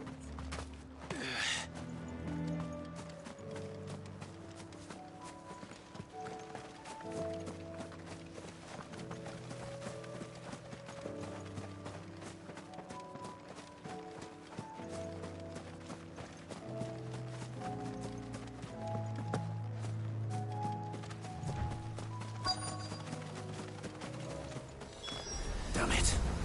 The reports were true. I need to stop them before they get to the town.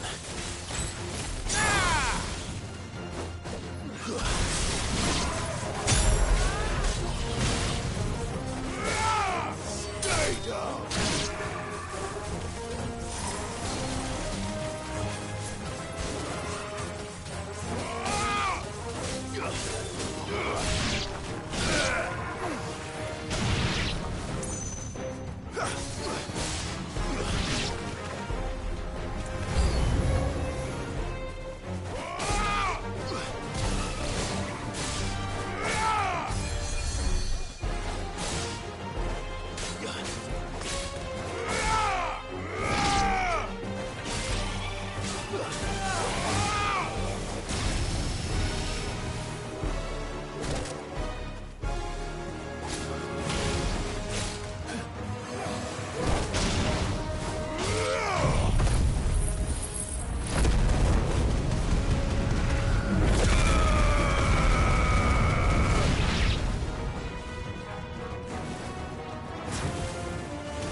Call that a test, Ultima?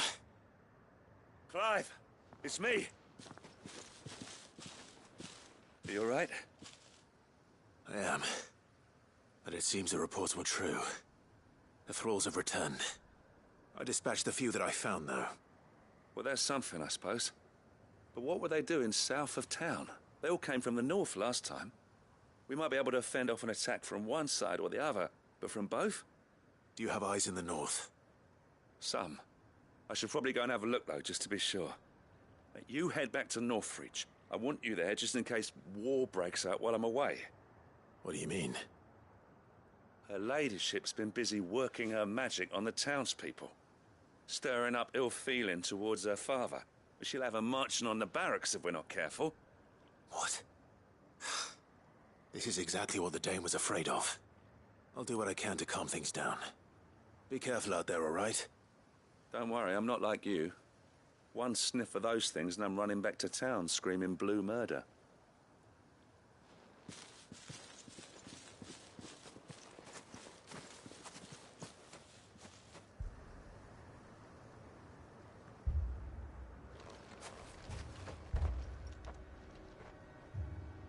Do you not see, Father? The people of Northreach have given enough, and only a fool would ask for more. Listen to me, Sabine. Where would our people be without their country, hmm?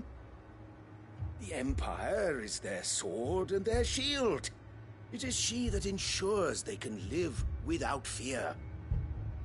And now she teeters on the brink. Without their sword, how will the people fight? Without their shield, how will they protect their kin? Can the unarmed stand against the advancing hordes? No. But there is yet hope. A new shield, a new sword. A new empire. We can rebuild Sandbreck, just as Great Grieger wills it. Perhaps we could, Father. But we don't want to. Not if it is built on the broken backs of the people. Please, let us not quarrel in the street. You must see that no good will come of this. Our fight is not with each other, but with the threat that draws ever closer to our gates. A threat that your sword has yet to rid us of, Your Eminence. You will hold your tongue, whore! You may have filled my daughter's head with your heresy, but I will not be corrupted. Corrupted? Your daughter's opinions are her own, as you would know if you had ever deigned to listen to her. At least I hope they are your opinions, and not posturing born of a family feud. Northreach deserves better than that. Northreach deserves better than you, Carla. Yes, I know who you are. The slut of Twinside who bedded a Brandit. Jealous, are you? That a woman might choose a bearer over a pious man of Griega. Clive! I met a swarm of thralls coming south from Oriflamme. Hundreds of them. Too many to count. No. Work on the fortifications has scarcely begun. We will retreat to Caer Norvent and there make our stand. Did you hear me? That was an order! While this is but a heartfelt plea, let us make our stand here and protect our homes. Protect those that we love. Together, for Northreach!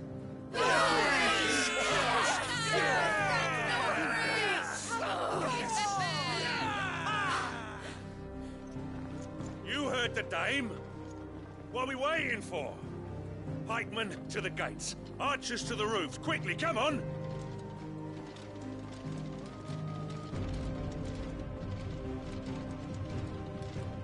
But she is but a common...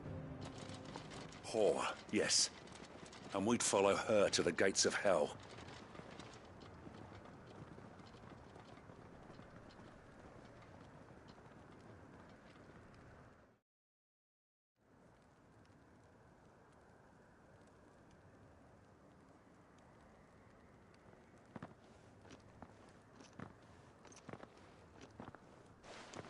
The men have their orders, and they look like following them.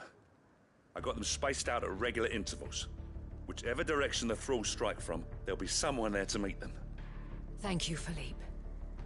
Rest assured the people will play their part. The herbalist has donated her stock of medicines to me. Should any of your men be injured, take them to the Vale. We'll see to them there. Thank you, milady. I will. I'll play my part too. You still want for numbers. Unlike the enemy. I only hope I can go some way to evening the odds.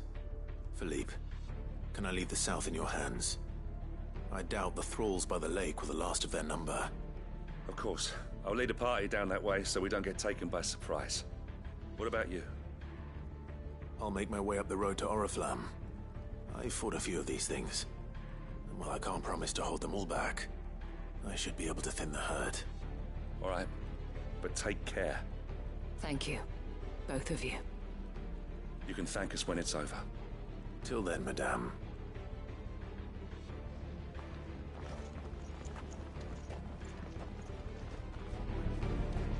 When fighting begins, we can take refuge in the barracks. We'll be safe there.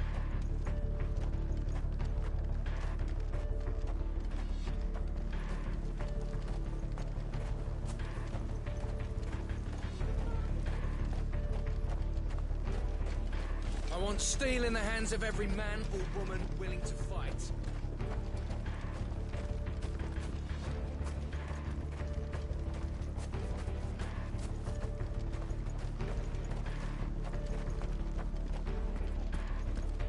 If any get by, you can trust we'll be here to meet them head on.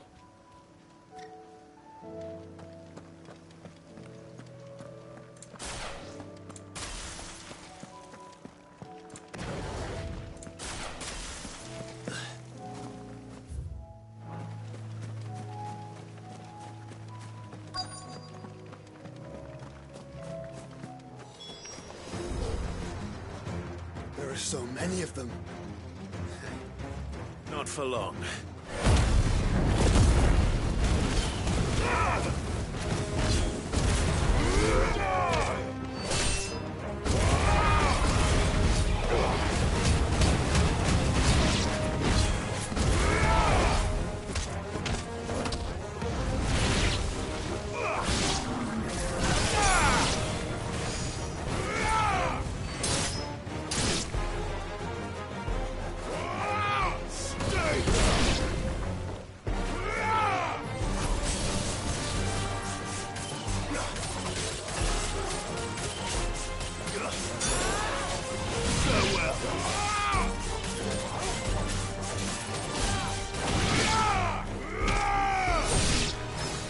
Is it over? No. It's only just begun.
That looks to be the last of them. I wonder how the others fared. Better hurry back to town. Come on, Torgal.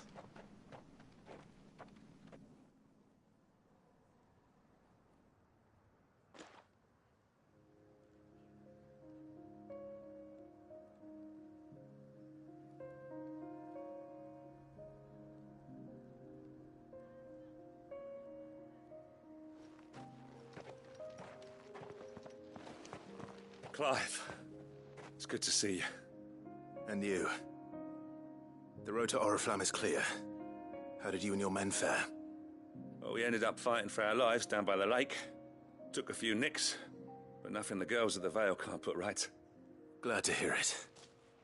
Well, it seems we've survived. For the time being, at least. I thank you both for answering the call. You were right. And I was wrong. About everything. I had thought that the only way to unite the people was under the banner of Empire.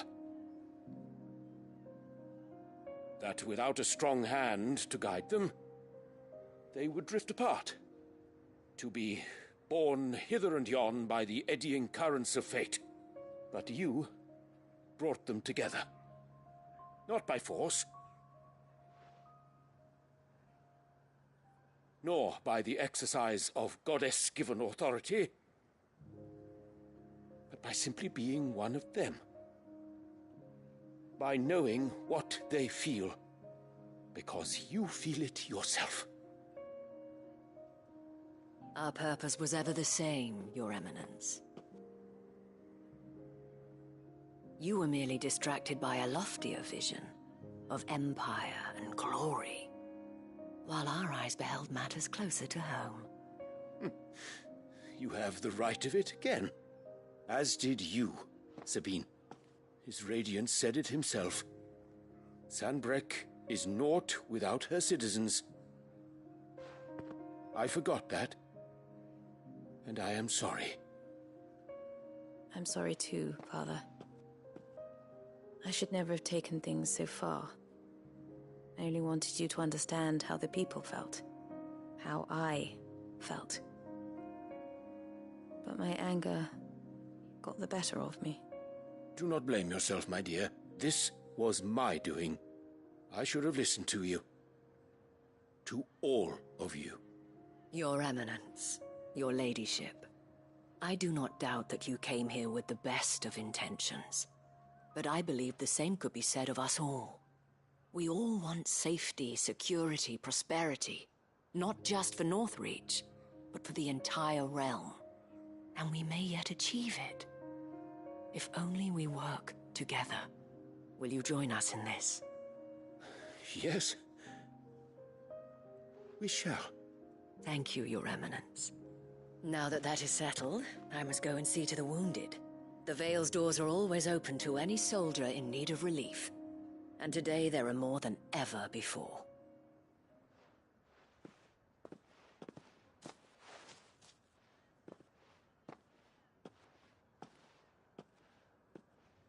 Madame Isabel is a rare soul indeed. In these dark times, I see that it is not men like me who should lead the realm, but women like her. You're right. If only I'd listened to her when I had the chance. Forgive me for saying so, milady, but you still do. The Dame said it herself. We can turn things around. We just have to work together. And that goes for you, too. You're one of us now. One of you? Well said, Captain. Let this be a new beginning. Not only for Sanbreque, but for us. Well, since there's nothing more to be done here, I should see if Isabel needs any help moving the wounded.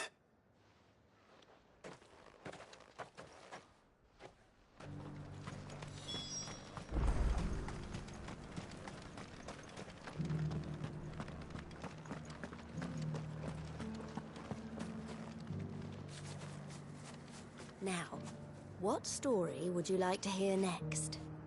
The worm in the coffer! All right then. There once was a dragon, with scales as white as snow, who hid inside a strongbox.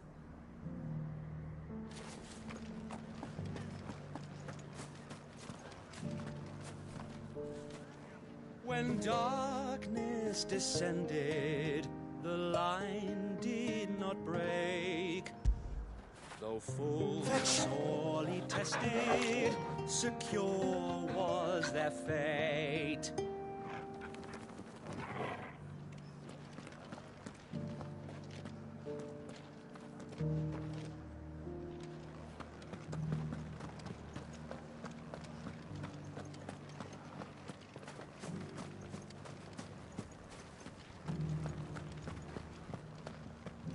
Just a little further. This the last one?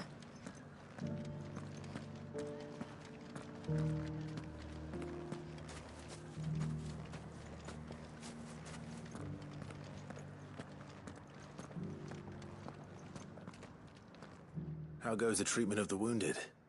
I'd be happy to man one end of a stretcher if it would help. You've helped quite enough for one day, Clive. Thank you. Don't mention it. Oh, but I must. After all you've done for this town, it is the very least you deserve. Tell me, if Northreach had fallen, what would you have done? A woman of your means could find a home anywhere in the realm, but I sense you would rather have died here.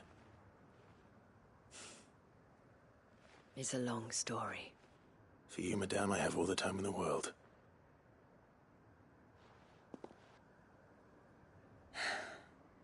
Very well.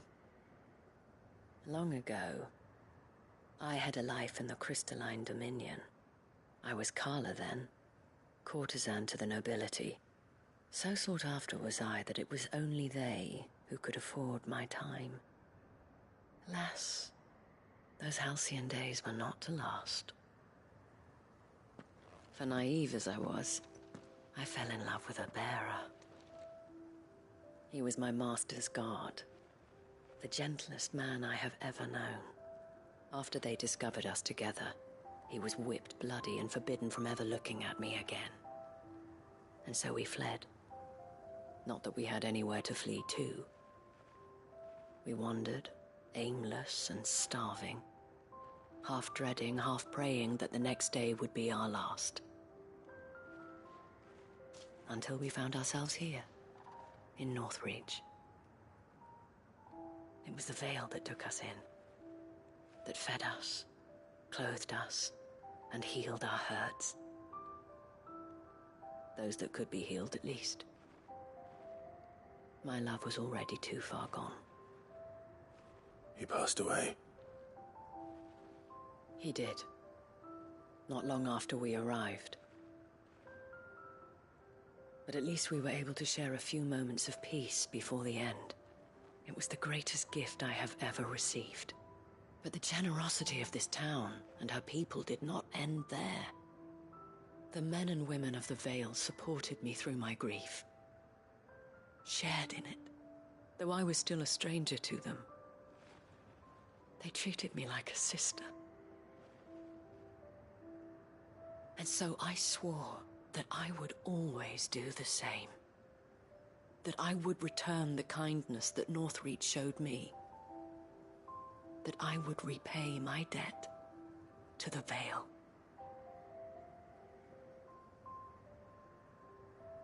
Thank you, Isabel, for sharing this with me.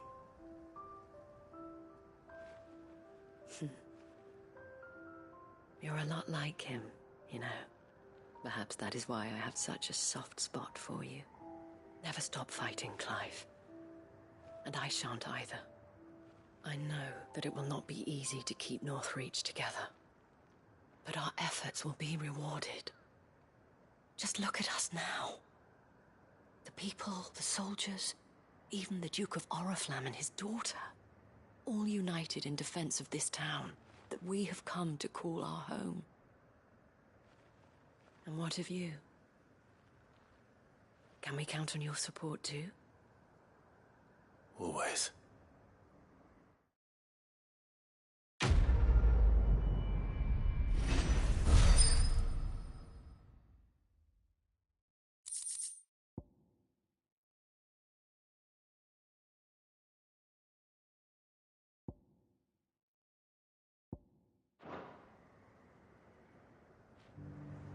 We have brought Northreach together.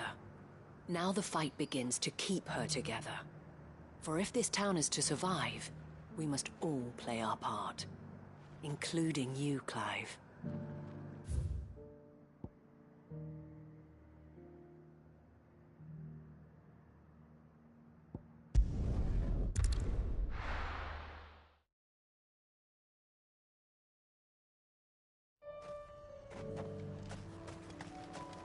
I needed that.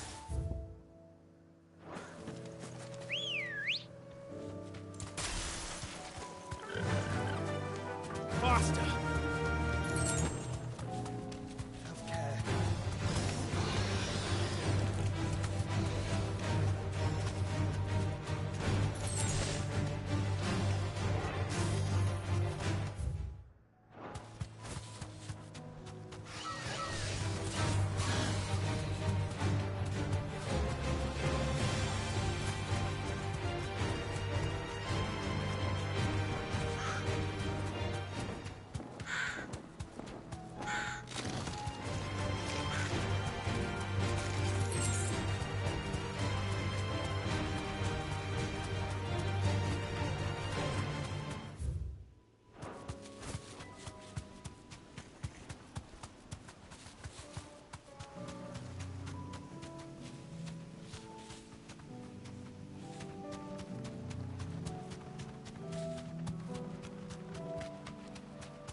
can walk from here.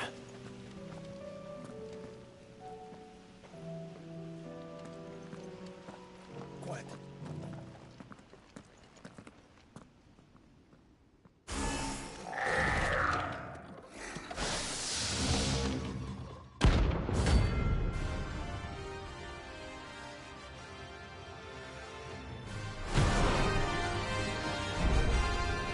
Looks like we've woken something up. Only one thing for it.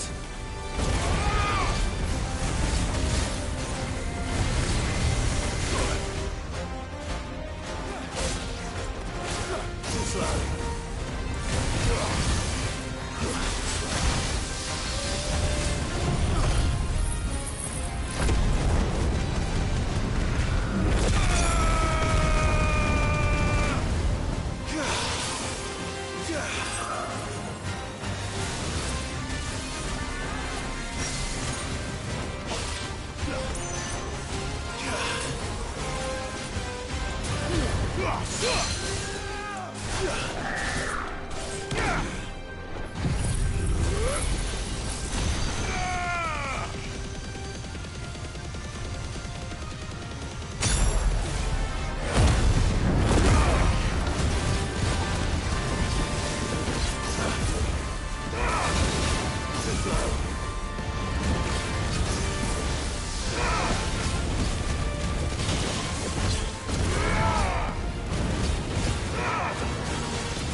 Sweet dreams.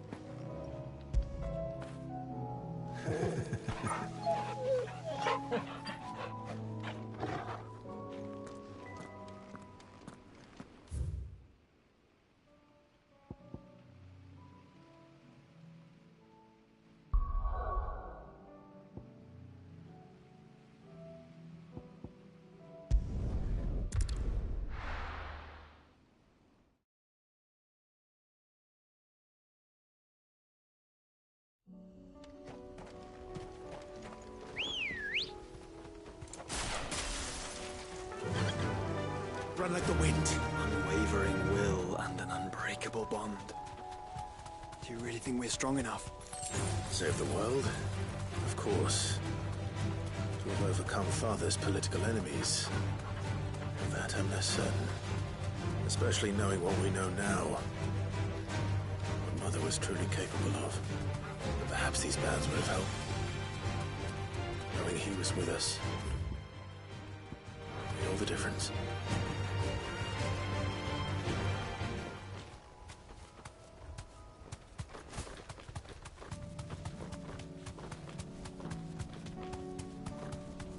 It's just back there.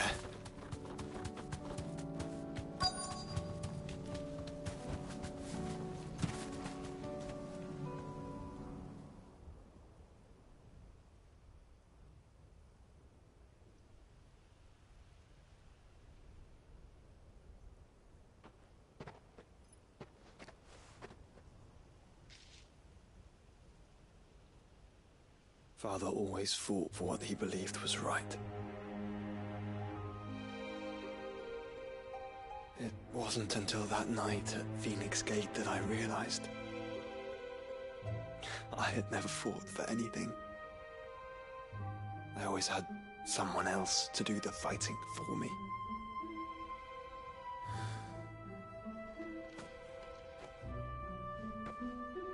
No matter how fate conspired against him, he never lost heart, never looked back, never stopped fighting. To me, he was the greatest of men.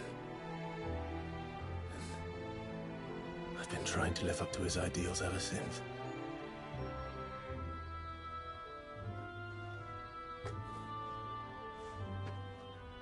We all have, Clive. We all have. And we'll keep trying. Because that's what he would have wanted. What he would have done himself. Even if it meant standing against the very gods in the heavens. I shall be borrowing this, Father, if I may. That you might watch over us as we follow in your footsteps.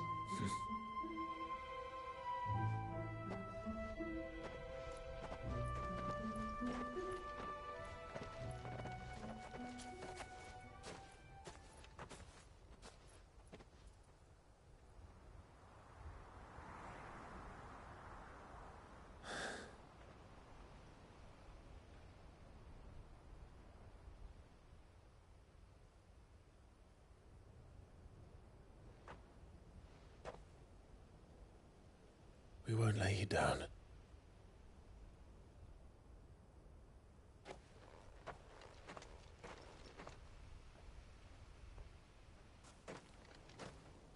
Onward then? Onward. To the end. And to a new beginning.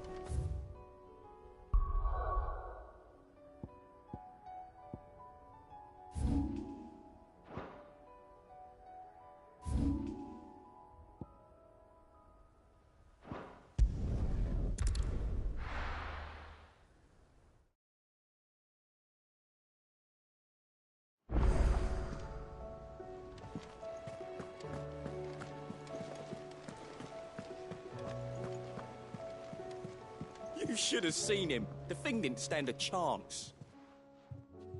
Welcome back, Sid. Welcome back, Sid. Yes. Welcome back. Trip wasn't too much of a pain in the arse, I hope. Truth be told, it was me who suggested roping you in to help with the trial. But from what I hear, things didn't go quite as planned. No, they most certainly did not.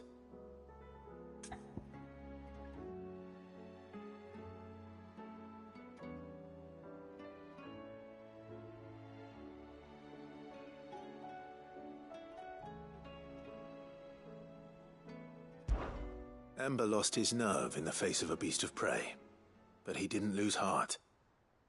He pressed on, and he achieved his aim. And is that not what we ask of our scouts? Indeed it is. Thank you for your honest appraisal, Sid. The fact remains, however, that Ember will not always have a battle-hardened warrior on hand to pluck him from the jaws of peril. All I have gleaned from this trial is that without someone watching his back, Ember is little more than a liability. Wait, Sergeant. Ember still has much to learn, it's true. And this time he was found wanting.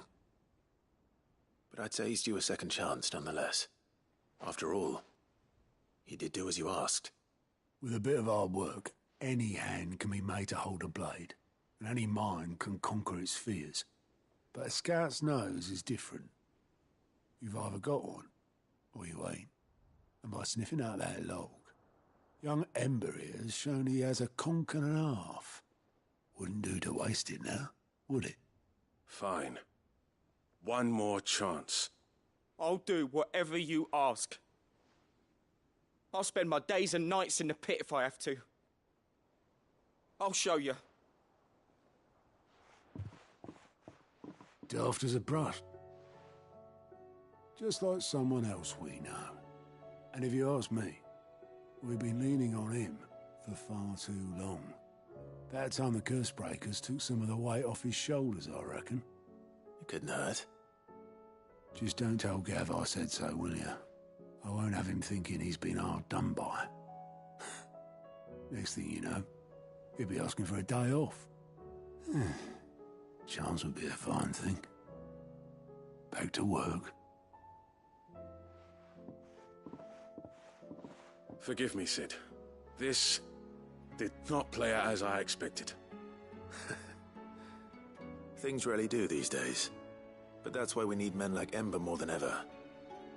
Men who can make the best out of a bad situation. Remember that. I will, Sid. Thank you.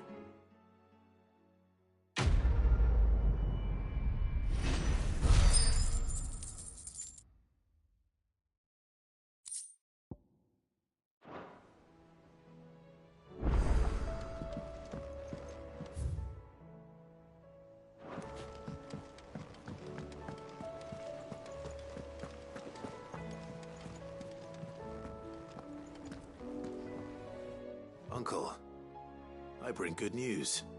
The Field Marshal has agreed to your plan. Ha! Of course he has. I didn't doubt you for a moment, dear boy. Rutherford is accompanying him back to your manor in Port Isolde as we speak. They will await your return there. As will one other. One other? Who, exactly? Lord Havel was concerned that even if he could get the realm's armies to agree to an accord, he might not be as successful in convincing those with political power. He asked if I might have a solution, and I suggested a certain Imperial Lord Magistrate turned Liberator. One of your co-conspirators? Master Quinton would probably call me one of his, but yes. Another outlaw, then. Just the thing we need to put these rotten politicos in their places. Good thinking, Clive. I'm glad you approve. The more the merrier, eh? Uncle, assuming Havel and Quinton can solve our problem with the armies, you still haven't mentioned how we might manage the grain shortages. Oh, don't you worry, my boy. The 7 high houses will be seeing to that. They have all agreed to make the most generous of donations. Oh, of course, it did take a little persuasion, but luckily I had some unexpected help. From who? Why, you, my boy. Rumor has it that you rescued the Lady Ariane's head steward Rockford from a horde of bloodthirsty bandits. It was more of a handful. Well, the old battle-axe was so pleased. She had a shipload of talents delivered to my private docks by the next new moon. And when the other houses saw the parsimonious old crone's purse strings finally loosen, they as good as tripped over themselves in the rush to follow suit. I'm happy to hear it. Now, I must be getting back to the manor. Join us there at your earliest convenience, would you? Of course, Uncle.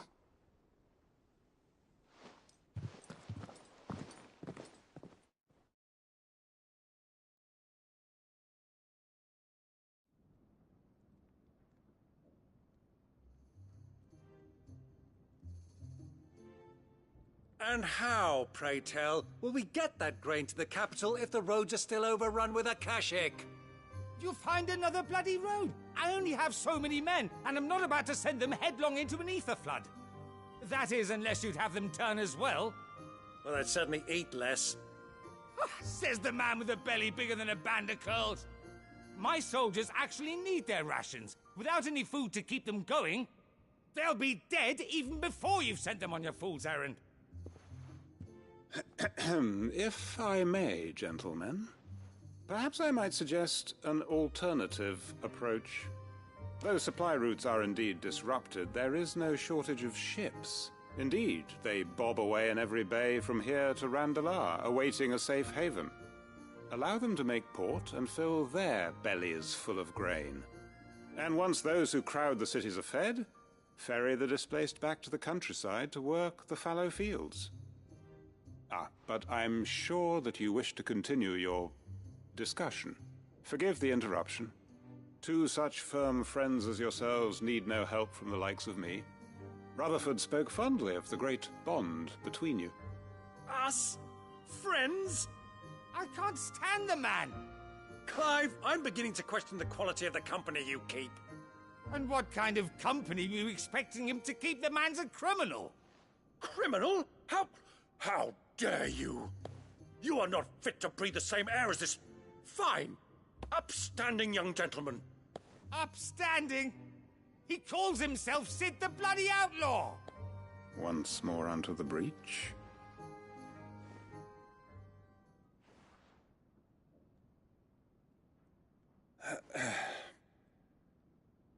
Shall we begin again?